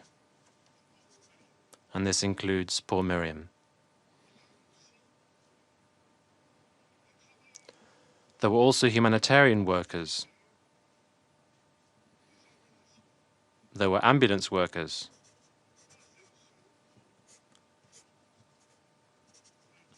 Not one word was uttered for those 20 victims, 20 human lives. Human lives that were cut short. They had families, they had children. Not one word of regret was uttered, at least before this council.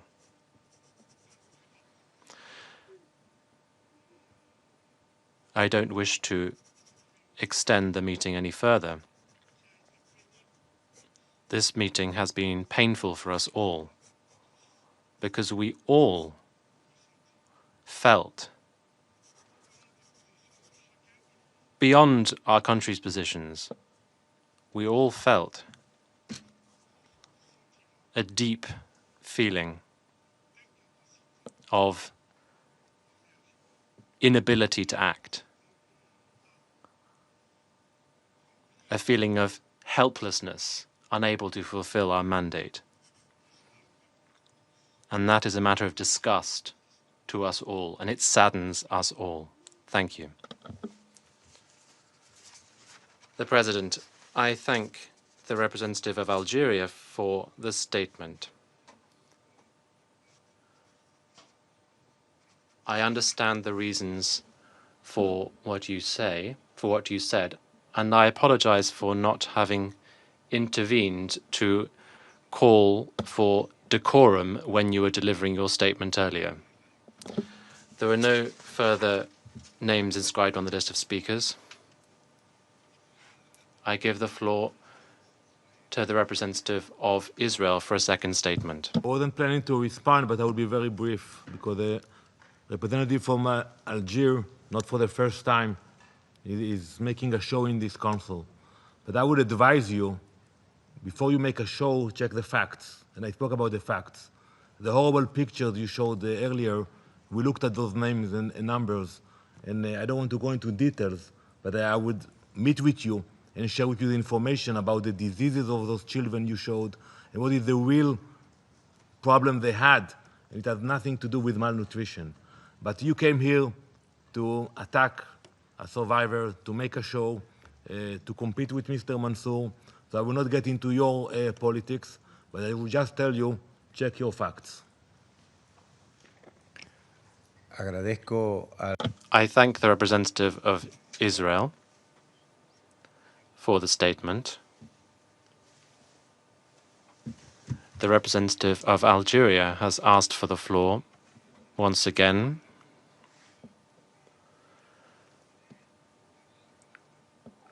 I will allow him to have the floor for a second and final time. You have the floor. Thank you, Mr. President. I do apologise for taking the floor once again. Quite simply, I would wish to raise the issue that the facts are clearly documented.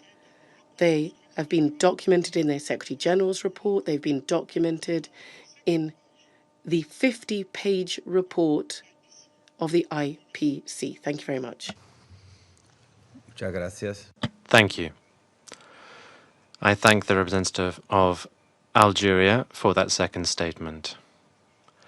There are no more names inscribed on the list of speakers. The meeting stands adjourned.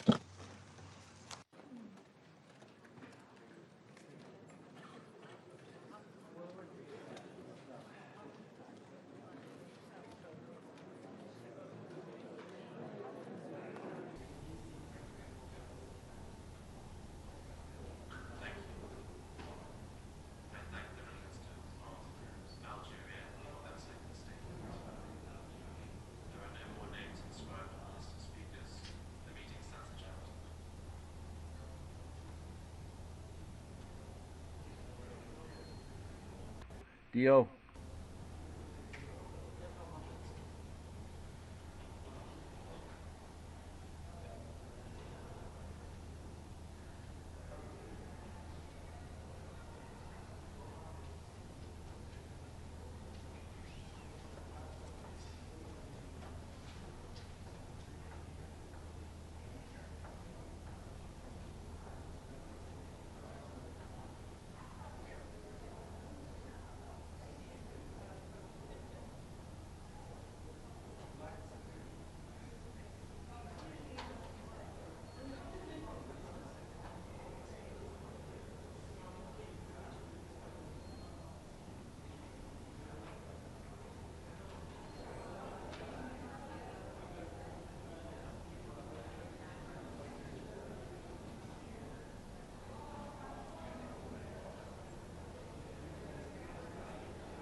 The tall one behind.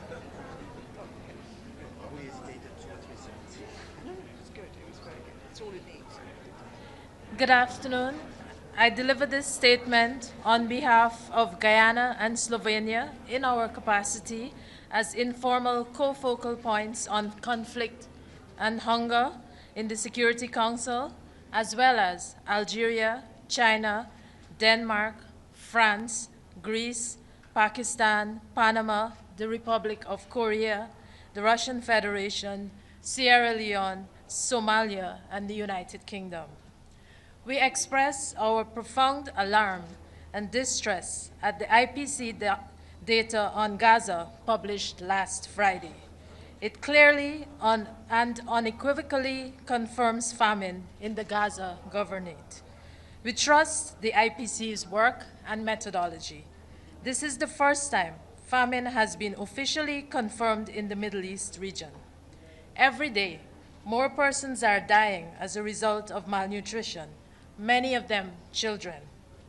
We are alarmed by the report that famine is projected to expand to the Deir al-Balah and Khan Yunis by the end of September.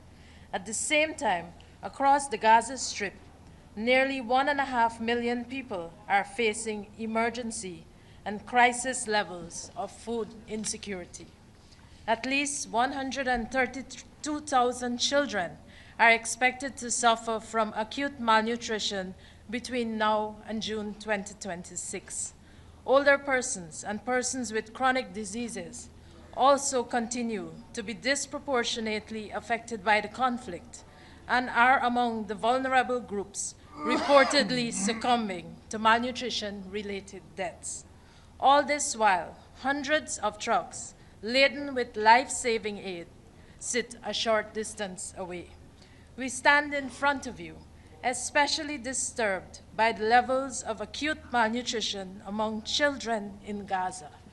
We note that at least 41,000 children are at heightened risk of death from malnutrition between now and June 2026.